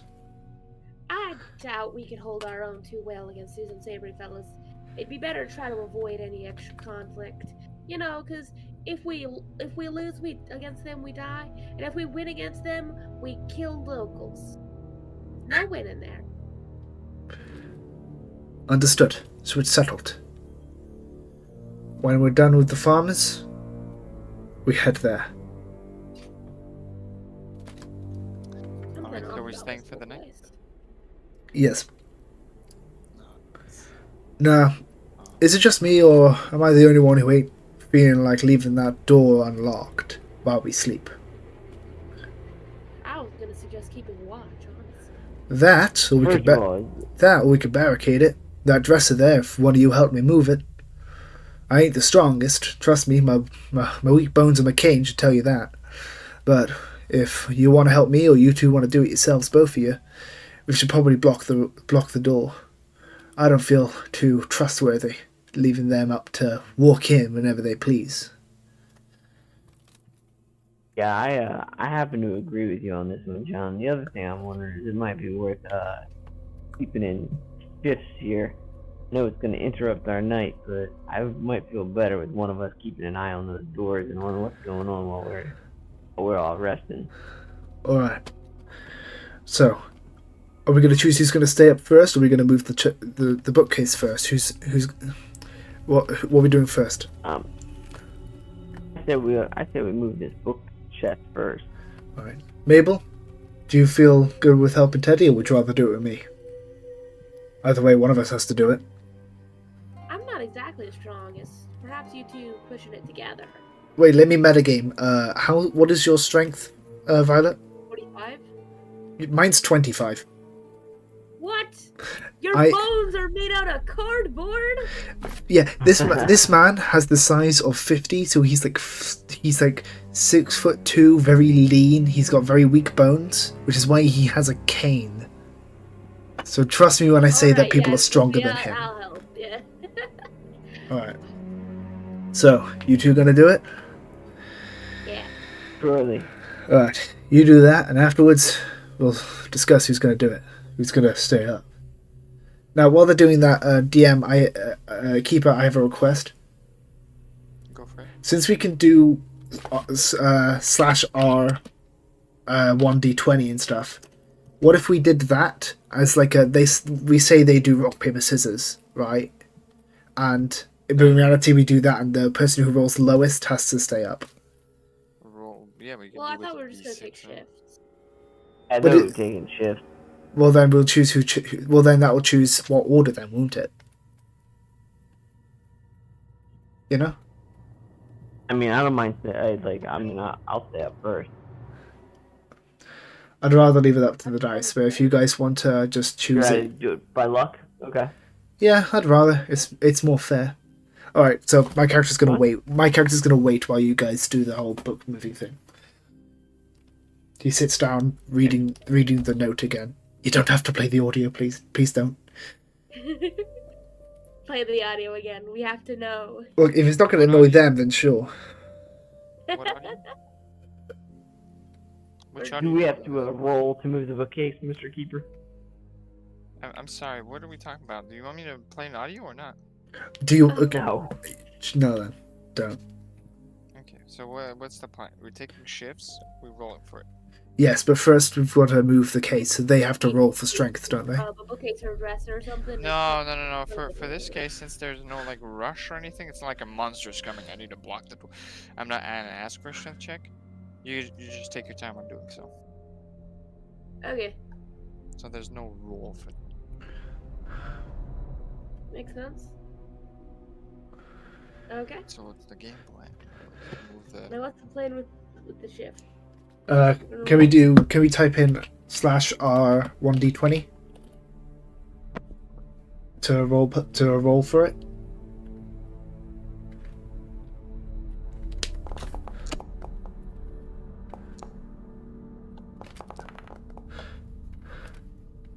All right. Amber. I mean, sorry. Why Amber? Why is that name in my head? Mabel, you're going. Look, archaeology, alright? It's like things stuck in amber, right? Mabel, you're going to go first. You're going to stay from now till about a few hours from now. You're going to wake me up. You're going to go to bed. I'll do the same amount of hours. And Teddy, I'll wake you up. I'll sleep. You sleep for the rest. We all get up after that. How'd you feel? Sounds good. Sounds good to me. Alright, now, Mabel, good luck. And I'm gonna take a short rest. Do we want to give? Does Mabel need something else to hold on to while she's, or is Well, she's got a weapon weapon. of choice? Okay. Well, how about this? I've already given her my garrote, but what if I just point over to my spear that I've got against the wall and say, "If you really need help and the garrote don't do it, use that. If you can, I'm sure you if can." there's real trouble, hopefully I'll wake you guys up and we can fight it off together. Well, yeah, sure, but I mean, if it's a quick encounter, but if it's real trouble, just yell and holler. Right. Yeah. All right, now, John takes off his coat, but just the coat, like he sleeps in his clothes pretty much. And he lays down and he just puts his hat over his eyes, with his I have to preface, with his cane quite close to him, for protection reasons, because although I get it. Yeah. Alright. A few hours pass. It is now dark at night. The storm is raging outside. I think the only person who heard the heartbeat whispers was Mabel, too, and she's the only one up.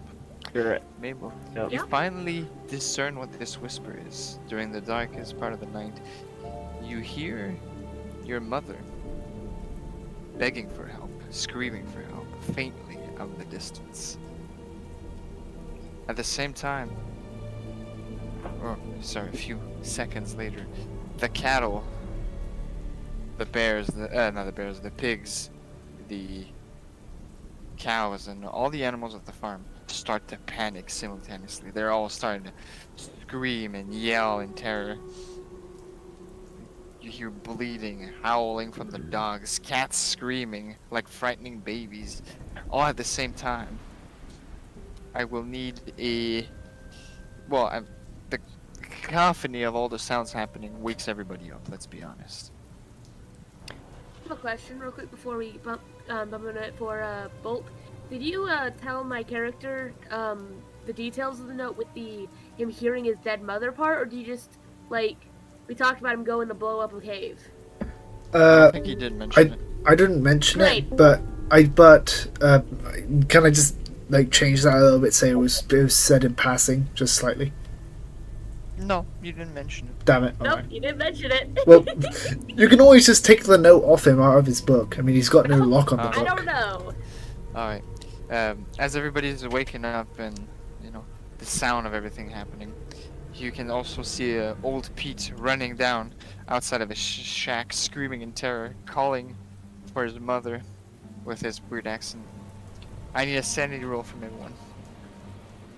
Oh. Regular? Yes, regular sanity roll.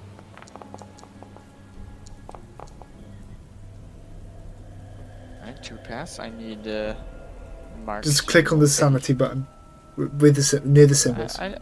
Teddy's fine. He knows what he's doing. Talking to Mabel. Yeah, I'm confused. Oh, Mabel. So on the left, it'll say sanity, and with a number, you want to click the word sanity. Aha! Alright, go past. You don't lose sanity. So you're seeing this What the giant devil? cacophony of everything happening, and one of the cages open, and this massive boar with 2 husks gets out of its cage, Right. sort of rampaging. Let me finish. Sorry. While all this is happening, Mr. Jarvie Malcolm, comes outside with his flashlight, looking around, trying to see what the hell's going on, right? And at the same time, you can see this boar charging towards Malcolm. What do you folks do? Well, first I grab my cane and my coat and my spear. Right. I put it on my back and I say to yours, right, we got to go help. Otherwise, what's the point in us being here? Right. As you try to leave, you notice that there's a wardrobe blocking your way. Up. Of course. Actions have consequences, guys. Now I'll need a strength check to hurry up. Right, you guys go on. I'm too weak for this. I'm sorry. Alright, how does this working together to push it to move work? You just both roll Both- strength? Both roll strength. Oh, jeez. Teddy did not succeed. Did not succeed at all. I have to do Good thing everything in Mabel's this house. super Alright, strong. as That is Ted... a 1 out of 2. That is 1 out of 2. Mabel, you slightly move the furniture, but not as- enough to open the door yet. As Teddy I see that fails, Mabel- I'm sorry. embarrassed that she did a lot better than me, so I'm gonna push that roll and try again. Go for it.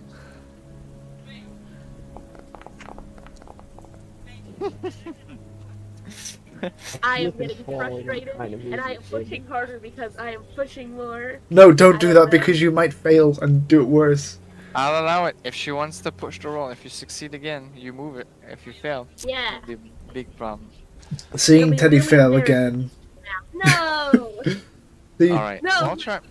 Oh. John, while you see them struggle with the furniture, you look outside, and the boar charges towards Malcolm. He's Who- now on top of him, goring him with its tusks. Is there enough space in that window for me to use a throw to throw the spear at the head or the body?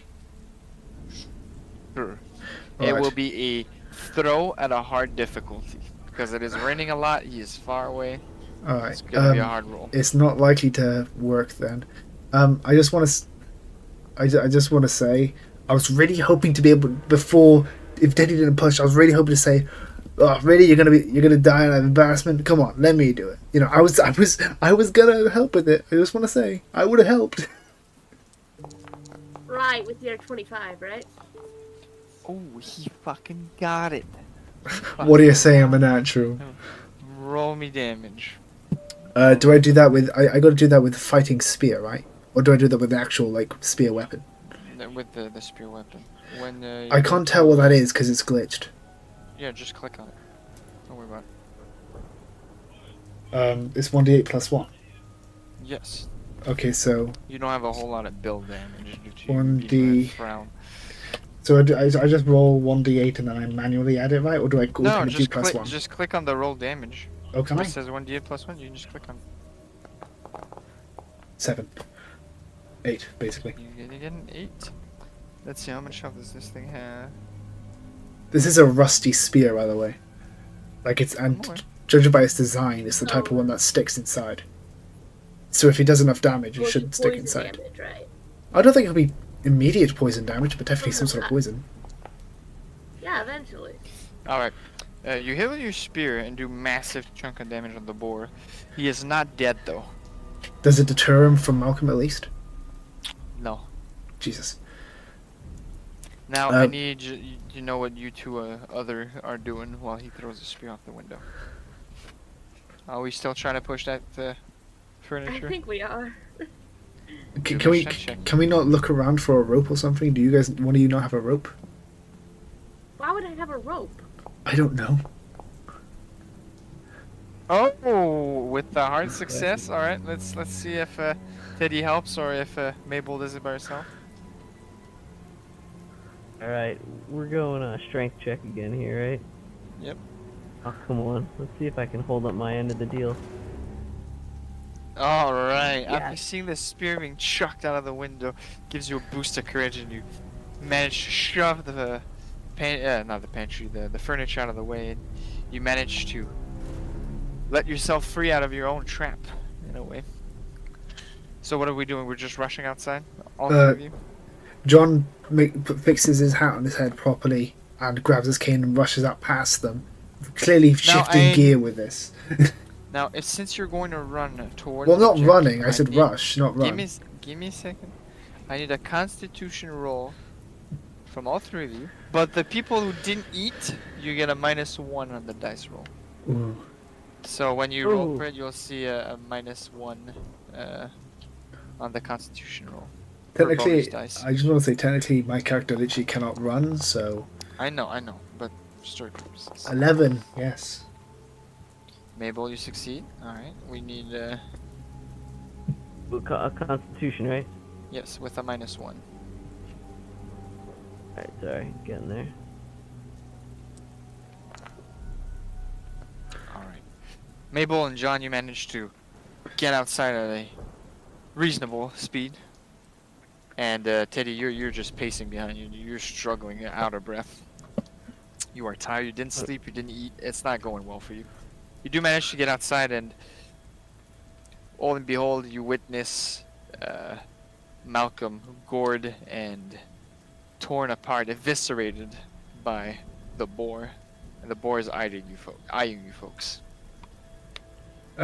John looks frustrated that his spear did not save Malcolm's life, but nevertheless he takes his cane and pulls out the sword from the cane, right? Just kind of... And I'm gonna pull out my medium knife that I haven't mentioned before now. Alright. Okay. John looks at Mabel and says, alright, he's going to have to charge one of us. Which one do you bet he's going to do it there? Because I think staying on each side of him is better. So basically got to surround the ball. It's first on dexterity. What is your folks' dexterity? Mine is not great. Mine's pretty good. But like I said, he's not a fast guy. It's 35. 35, 50. What are we looking at? Teddy, Two, you have Teddy, you have the first round of combat. You're a bit far behind, so most of your turn will be to reach outside, and then you decide what you want to do once you're outside. I'll give you an action. Cool. Yeah, like I guess dash. Would that be almost like the equivalent? It's not. It's run not out? really a thing in Call of Cthulhu. Yeah. It's a lot of roleplay when it comes to these things. I'm joking. So you have enough. I make my movement way out today as that quickly you as I can.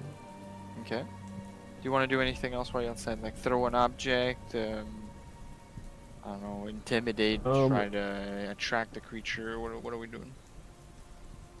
Yes, I will. I'm trying to think of what I have here that I can throw in its direction. I really don't have much.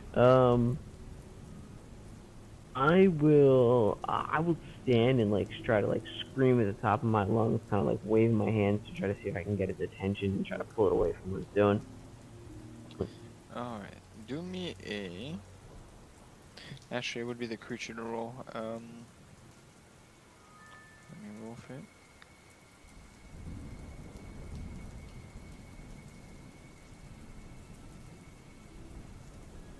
Alright, he fails. He is looking at you directly.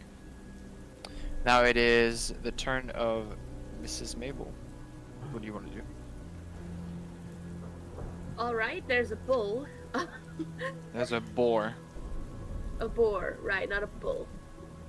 So a bit smaller. It's 300 pounds of maddened pig. It's yeah, a not massive much, boar. not much, not much, but yeah. So John was talking about wanting to surround it, get on Okay. either side of it. So I'm gonna start trying the circle, keeping my distance, but trying to circle, get us, and facing it from getting different directions on it.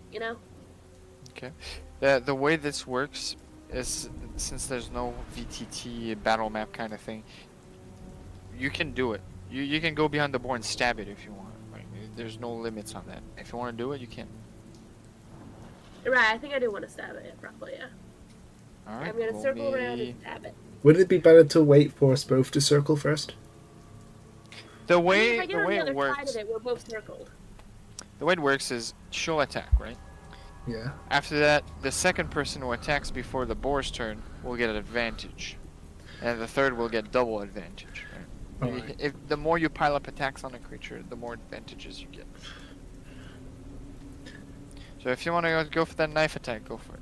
I recommend you do that then.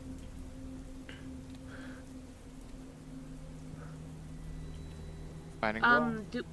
Just wait. click on the word fighting brawl Okay. in the chat. Fucking Oh my god! Due you to the rain, crit failed. due to the rain and the sweat, trying to approach the boar, you try to slice at it, and the knife slips out of your hand. Is she able to use a bonus action for the garrote that I gave her? There is no bonus action. It's just next turn she'll be able to use another weapon if she wants. Alright. Alright. Alright.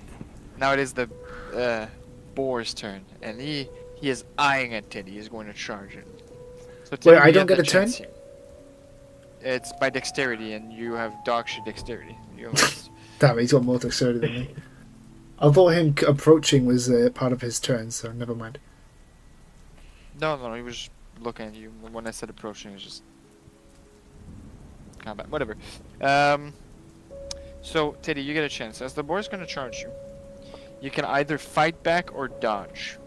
If you dodge, you have to equal or have a higher success rate than your opponent.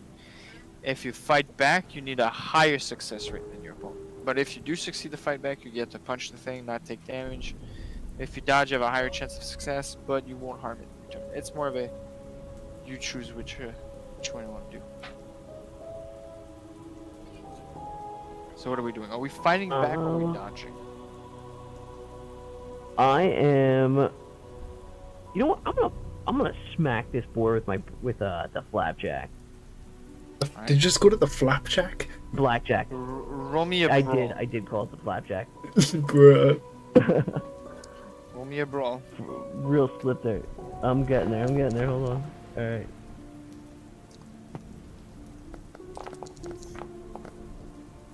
Are we both fails or we reroll? We re-roll. All right, brawl. You said. I failed again. Come on, Teddy. Come on. You Fuck failed it. again. After Alright, we three. reroll. Come on, Oh Teddy. my goodness. Come Third on, time's Teddy. a charm. Come on. Oh, he succeeded. Fuck. Alright. You're going to take. Oh wait, I have to do /R. That would help. Bloody. 7 damage Ooh. as the creature charges My right goodness. at you. You're down to. Do me a What? Constitution check. It's in the chat. You just click on it. Got it. Oh, it's all right. As the boar charges Oh. at you, you are Bloody knocked hell. down, unconscious. Oh, Now, that's, for those not aware of the game here, he's out of the game for now, and he will need to be applied first aid and healing. We'll all go through all of that and how that works afterwards. So you're knocked down. Well, that's the end of its turn. I just We're want. now at John. I want to check Johnny by just- spacing. Teddy was, as far as I'm aware, he was by us, right? Yes. Yeah, so I don't have to move that much. Except for Mabel that was behind it. Yeah, but I was And talking drop about the- Teddy. Yes. I've got to ask, if I took out the spear, which would probably cause damage, I wouldn't be able to actually stab him with it then, would I? No, you can. If you Alright, want to so take out the spear out of the boar and try to stab it with it, I'll allow it. what type of... What Sleight type of hand. I don't know that one. Sleight of hand, yeah, but like what type of damage would it do? Oh, for drawing the spear out? Yeah. I would just do the spear damage. Alright, and if I failed to pull it out, I wouldn't be able to actually just say... I wouldn't be able to hit it with my sword instead, would I? One or Alright. the other. What do we do? Am Sleight of I... hand? Yeah. Am I able to push it by You grabbing cannot it with push both in hands? combat. Cannot push during combat. Alright, so that's your turn? Yeah, that's my turn. Well, it would be to Teddy, but Teddy's down for now. So we're going to Mabel. Mabel, what are we doing? Alright, am I able to pick up my knife and then go to attack? Do me a luck roll. Okay. I feel in danger now. I'm gonna die. Because if she fails, like that, the ball's gonna go straight for me. While it's on the ground, the dagger, due to the weather and the poor lighting, you can't seem to find the dagger. Oh. That's You not still have good. another weapon if you want to try to fight with it. Please Yeah, I just don't have that in my inventory. I thought we said Yeah, I yeah, would, yeah. but I don't see it. Yeah, I just noticed. It's fine, I'm giving it to you. Give me a second. Okay. Yeah, because for some reason it's both items are still in mine for some reason. Yeah, I don't know.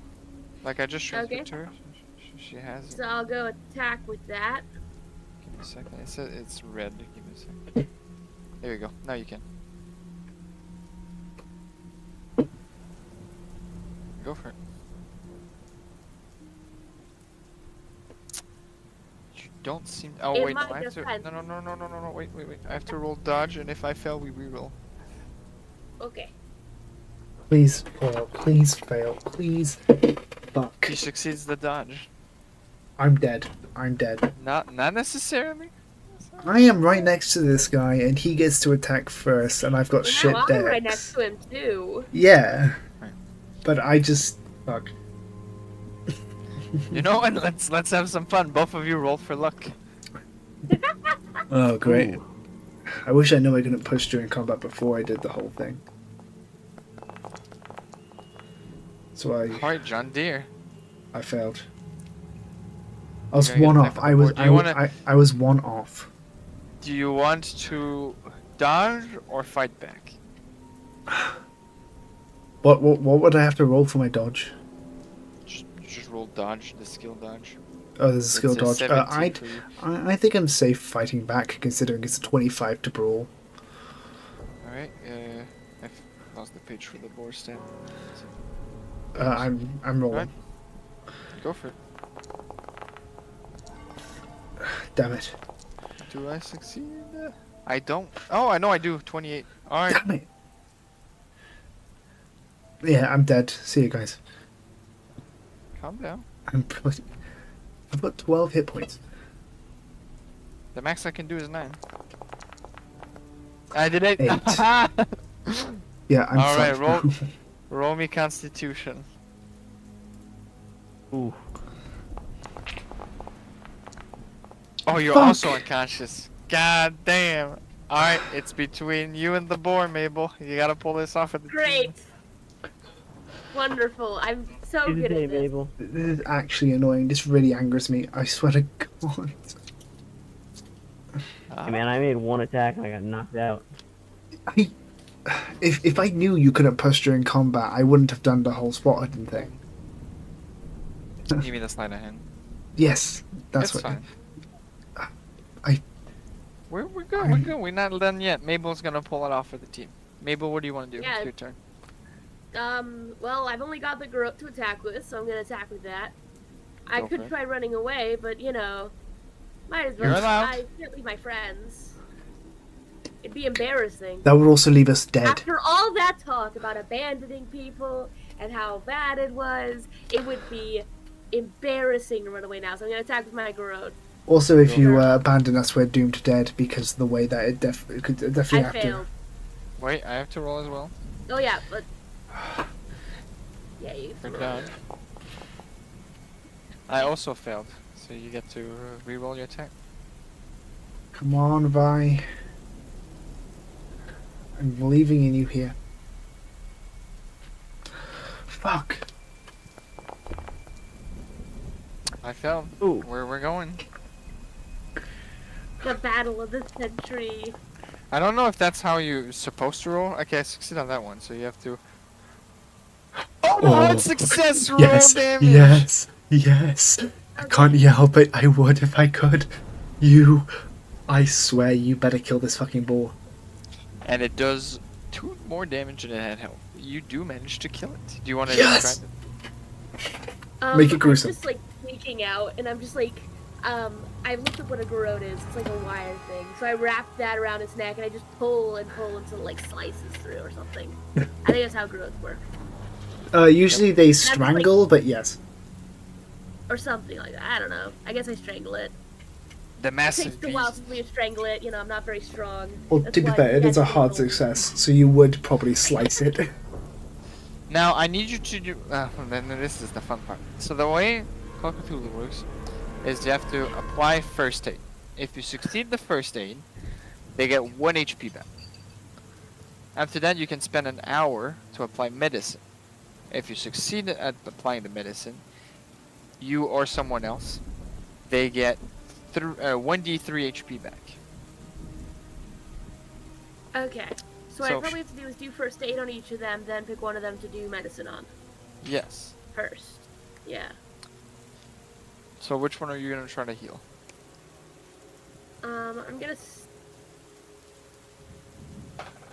gonna start with Teddy because he's been out longer, so that's more Traitor. worrying. Go for He's it. been out longer. I'm joking, Vi. I'm joking. So what do I roll? First aid. First aid. For medicine, you have to be in a safe spot. You can just medicine. Ooh, you do manage to bring him back. Okay, then I'm gonna go do first aid on John.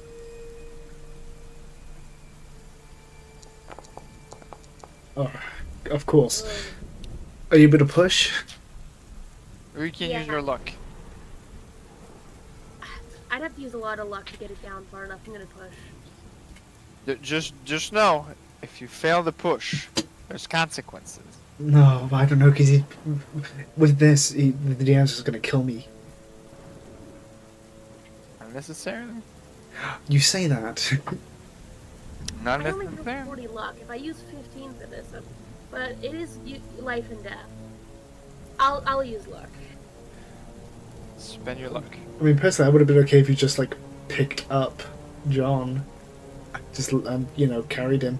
He should be pretty light given his constitution. You're still 6'2". Yes, but he's also very big. All right. Now you have both of you what we call a major wound. So until medicine has been applied to you, if you drop to 0, you're dead. Okay. Where on my body would the major wound be? May I ask? Sorry? Where on the body would the major wound be? May I ask? Where For do you roleplay think it purposes would only. be? The boar charged you with Well, his yeah. tusks. But Where do either you think it hit you? either he hit me in the legs or he hit me in the chest or the stomach. I'm allowing you to choose. Can it be that he hit me with one tusk not hitting, but the other going straight through my right leg? So that's a fuck ton of damage. He's got a broken bone. Alright, so I can get up, right? Yes. Now both of you are up, all three of you. You can see outside the old Pete sort of screaming for help on his knees. He's coughing a bit, he's gagging, he's choking on something. I have to ask though, where's my cane? Probably next to you. Alright, because I can't actually get up without it, so... I have to grab that first thing, get up. Okay. Alright. Would I have a direction I feel called by the whispers? North. North. Okay. As like Northwest. I'm finishing up with that. I'm just looking in that direction, just like I can kind of feel that like this is definitely not this definitely isn't right, but like I can't help but like I gotta go there. While on the ground, John would put his sword back in the sheath and then use the full now cane to stand up. Looking at her, she looks that way and goes, "What the hell are you looking at that for? That guy's gone screaming." Yeah, you guys weren't hearing it earlier, were you? I think I'm hearing the same thing the animals are. Maybe it's when they started acting up, and I just go silent, still staring at them. He's on the ground, choking. John, with a concerned look, just says kind of annoyed, "Yeah, well, even with that, can you go help that man? I can't run that fast, and you're the one who's got no broken leg. So please go run and help him, and I'll hobble my way there as I can." He says, He doesn't slowly have any of walking. those, like spots or anything on him, does he? As you approach him, he's coughing, he's struggling. He's on his knees, screaming and crying out for his mother. As you look at him, you can see there's bubbles of black liquid bursting out of his mouth, which starts to I'm turn not his touching screams into gurgle. Trails of the same liquid run down from his eyes. I would need a sanity roll from both of you. Wait, which ones of us? Well, the two that went for it. You're still far behind. Oh yeah. So, Struggling. okay. What roll did you say? I'm sorry, Will. A sanity roll. Ooh, Oh, you're going to take a bit of sanity loss here. not the first time that's happened in the groups. Feel no shame. You don't have to roll sanity. Oh, John roll sanity. Why? I Yeah, said it I was was headed that Thursday. way, and you said that I was still far behind. So I thought when you said I was far behind, Okay, that okay. you may be Yeah, far, but I you thought go. John was still far behind. It's fine. So, I'll allow you folks to apply first aid to help him while he's choking. Anyone? Would it be? Oh, here's the thing. I'm not sure if that would kill me. Out of game, it won't. Okay. I want to roll Oh. for first aid. Yeah. Go for it. All right. So as John hobbled over, he took a look and went to see if he could do anything about it, which he clearly can't. Alright, so what did you do to try to help? Just like describe me the action. Even if it failed. Well, what he would go to do is, seeing that he's choking, he would hold one of Pete's shoulders, making sure not to let any of the stuff touch him, and with his other hand, kind of just try and. Do you know it's not the Heimlich, but it's the thing where you hit their back. with the base of your palm. He tries that, but not too hard. Alright, well, you failed. Do you want to just leave him there? Do you want to push the roll? Since Mabel's right next to me, I say, I can't do nothing here. Can you help, please? He's gonna fucking die. He says, like, very, very sweary because he's in a lot of pain, but he's also very concerned.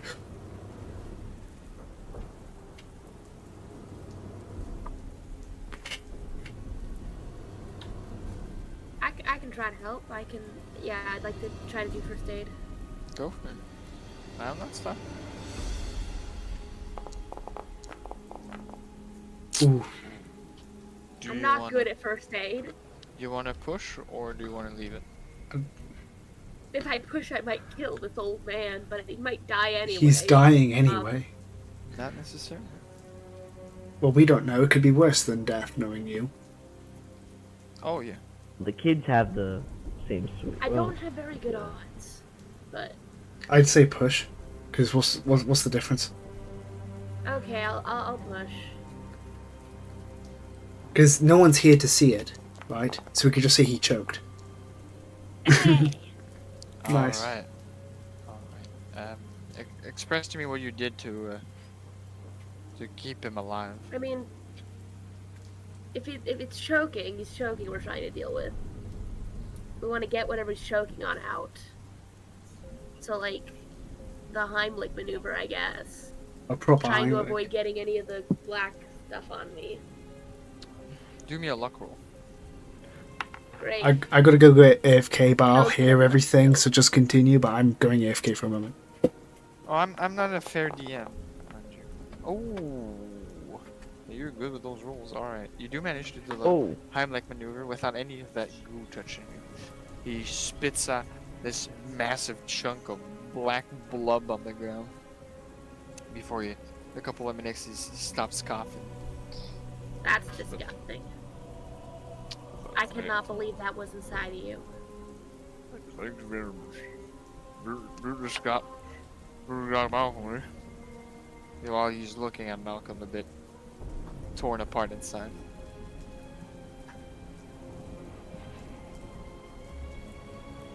Do you feel it? The whispers? Or is it just... You are not given a response. He is just crying, sobbing. Alright. Well, A few more minutes pass before the storm calms down, and the whispers turn to faint noises again. I The animals suppose are I calming could down. explain what I heard, and it feels like the animals were feeling, so that everybody is on the same Back. page. John would kind of tighten his grip on his cane, and he said, "Yeah, I'd rather you explain it. Because if it happens again, I better My mother was fucking know." calling out for help in the whispers. My mother's voice. It's northeast, I think. Do me a psychological roll. All of us? No, it's just Mabel.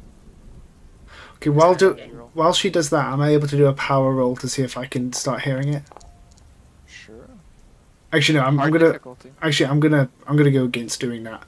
Instead, after hearing what she said, John's just gonna pull out his book and start looking for the note. You can see old Pete sort of looking at you, and he tries to grab your hand. Do you move out of the way or not? I let him grab me. He grabs your hand and looks you then in the eye. You're for your mother. My mother, yeah. Do you hear your mother? Did you hear her? There's an awful. Do me a Constitution roll. Okay. There's an awful person. She's not feeling well. Mother need help.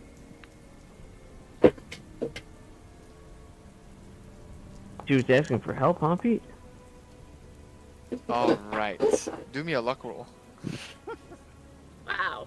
I'm rolling so much. Oh yeah. It's not for the best. Ah. You feel as he grabbed your hand and he was talking to you, unbeknownst to you, he had a bit of that black pus on him. No. and you feel this sense of good inside you. You're like minor injuries and anything that felt awful physically sort of fades away. You feel good. Oh no. Oh no, I know what this means. Hi. Okay. That's why I gave you a psychology check. So I gave you the choice to let him or not. This is on you. Don't No, blame no. me on that one. No, I'm remember Yep, because I'm I'm remember the effects the food had here. All right. Okay. Well, John's dead. So as that's happening, John is looking through his book and he finds the note. And then when he reads it again, his face just goes like pale. It goes dead. Right? He's in shock. Right? He says, "Jesus, I thought he was just a loony." What? What's wrong? Jokes on me, but not. Nothing that you didn't- No, because I thought the guy was just a loony. Guy said he could see and hear his mother while he was. Oh, I tell you, I've been telling you all day that I've been hearing things. Yeah, you're telling me you hear whispers. You're not telling me you hear your mother. I'm gonna be honest. I thought this guy he was just a fucking loony, because her mother's How hard do dead. you think it is for whispers to turn into dead mother? Well, he never mentioned lost my whispers. accent He on never video mentioned for that. whispers. He never mentioned thumping. I ain't the type of person to put these two things together, right? I'm a goddamn antique dealer and a goddamn fucking. I sell things. I'm a merchant. I'm a businessman. I'm not a goddamn psychologist. All right? No, I'm sorry, but this is gonna happen either goddamn way. I don't see anything I could have done about it, right? If I told you the note, you'd just be able to realize, You oh almost shit. did. I almost followed that voice. If you had told me, I would. What, you're saying that you would have just. I'll give it a number. Are you just telling me that if I didn't tell you to snap out of it, you would have. You two. Let's focus on what's going on here. You're hearing things. I don't know what we're seeing out here. This guy's coughing up black stuff. I don't know about you guys, but this is just too much for me. John would pause for a moment and kind of ball one of his fists, very annoyed, not only at the fact that Malcolm is dead, but also at, as he's just now, but also the fact that he wasn't, smart enough to, put the two and two together, and the fact that Mabel has just offhandedly said that if he didn't tell her to go help Pete, that she would have abandoned them both in that field there and then. But he puts aside that anger, puts the note back in his book and said, "Come on, let's get this guy inside and let's go see if we can find the other farmers." Right. Let's do that. What do you mean by other farmers? There was like 50 other people, weren't there? 50 other people. The only other farmers I mentioned were the Carmody brothers.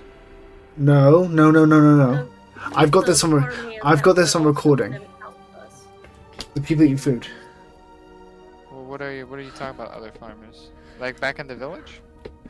All right. Clearly, what's happening is the fact that we were hallucinating, and/or these guys aren't having any part of this. This DM is being an ass. By the way, I have this on recording. Remember? Oh, you're talking about the other people that lived in the key. Yeah, no, I know. What Yes, you're that saying. you Alright. described as being people who help on the farm. Yeah, no. You're right. They're farm hands, not farmers, though. Same thing, innit? They help on the farm. No, he's right. It's just the book doesn't mention them during the storm. Right, makes sense.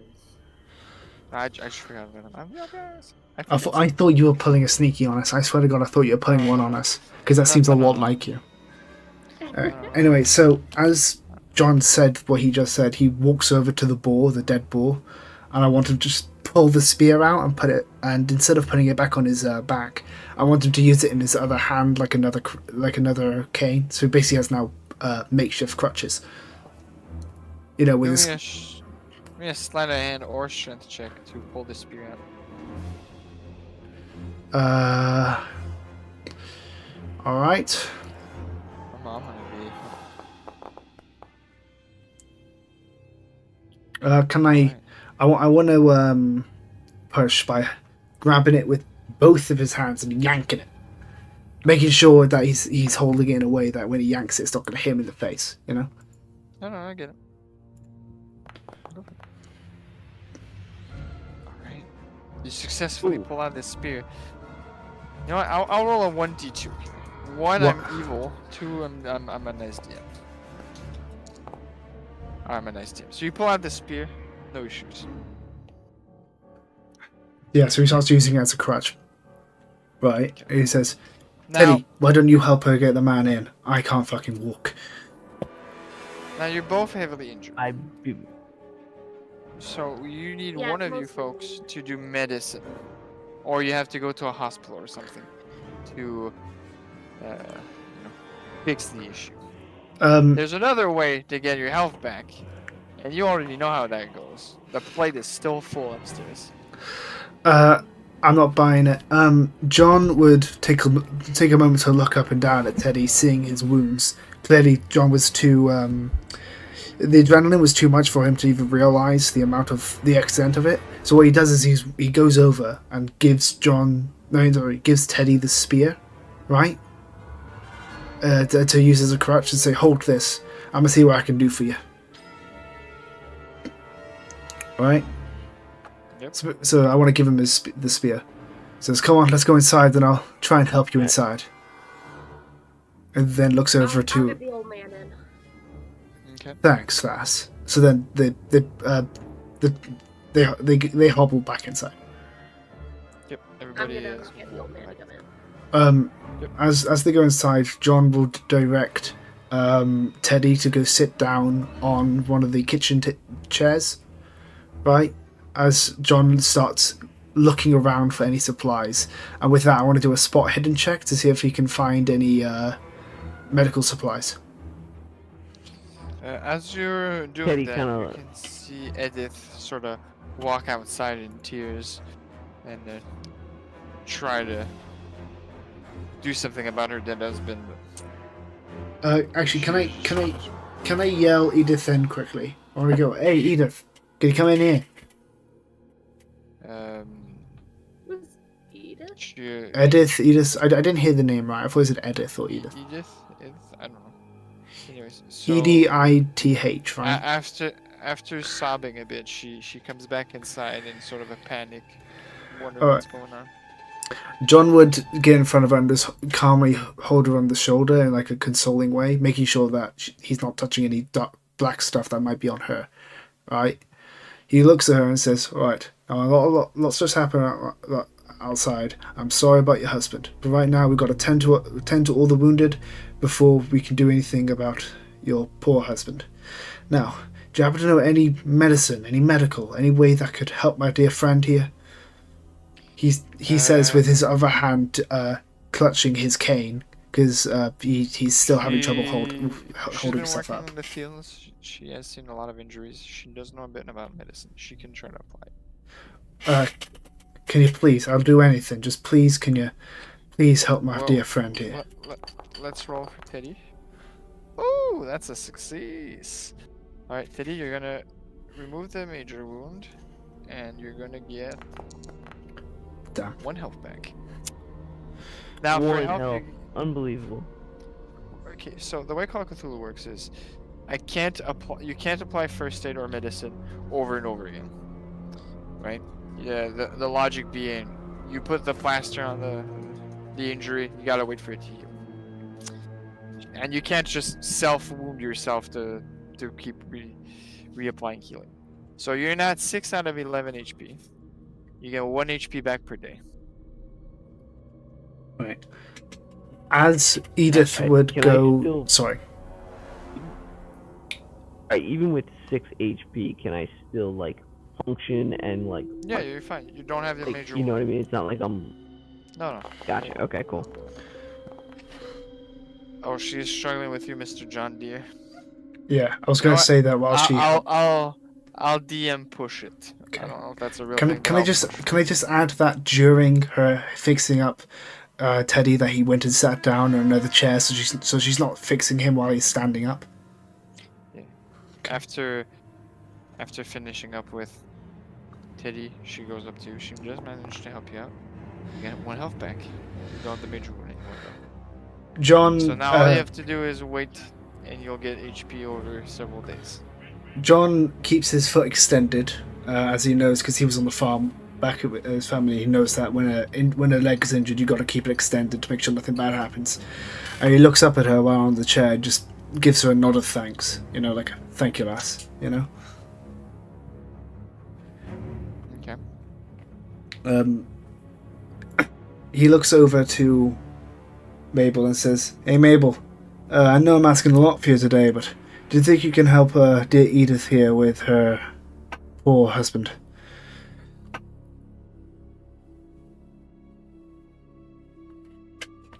Sorry, I just totally blanked out for a minute. I'm so sorry.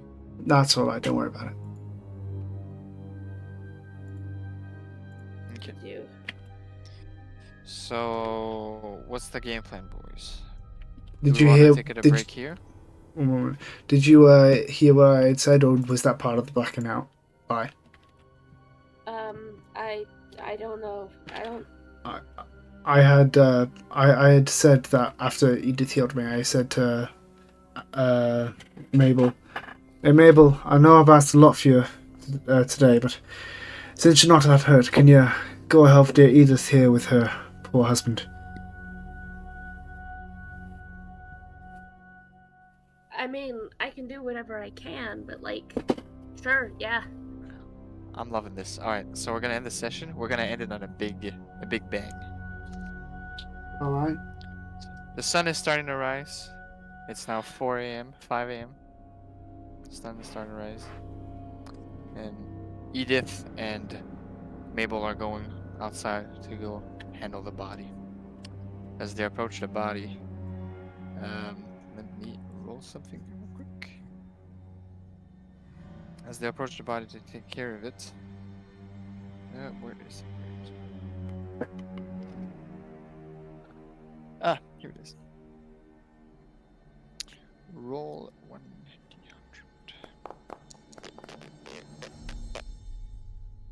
That hits.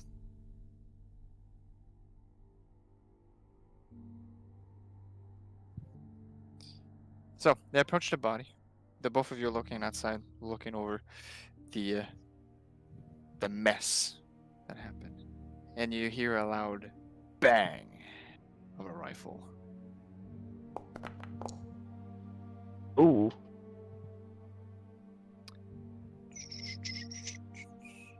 Mabel, as you lean down, you hear the bang, and within that split second, nothing. As you fall limp on the ground, the rest of you notice Mabel, that giant gaping hole in the middle of her forehead.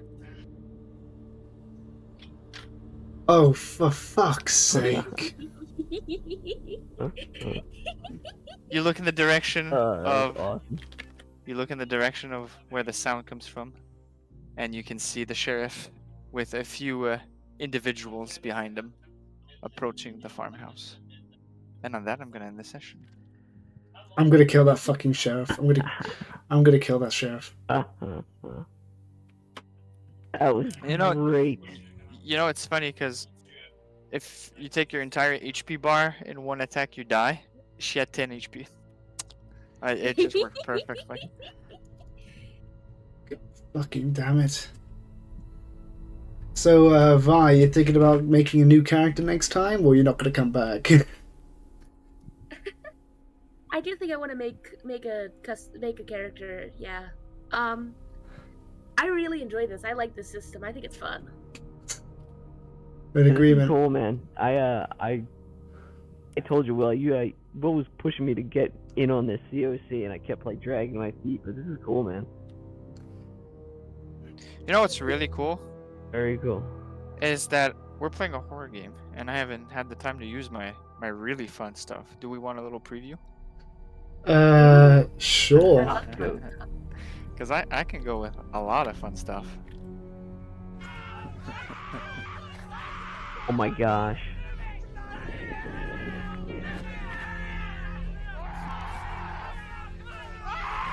I'm not gonna That's gonna sleep be- now after that. It's gonna be a lot of fun stuff later. That'll be next week. God, Listen, guys, this was a blast. I apologize though. I do gotta run because I got a big early morning tomorrow.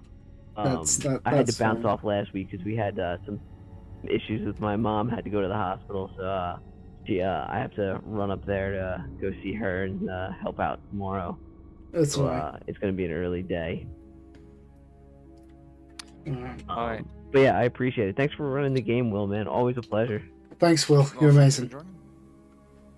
Thanks, everybody. Still a Alright, bit y'all. if we Have a want to good night. discuss. Thank you, Violet, for coming in last minute.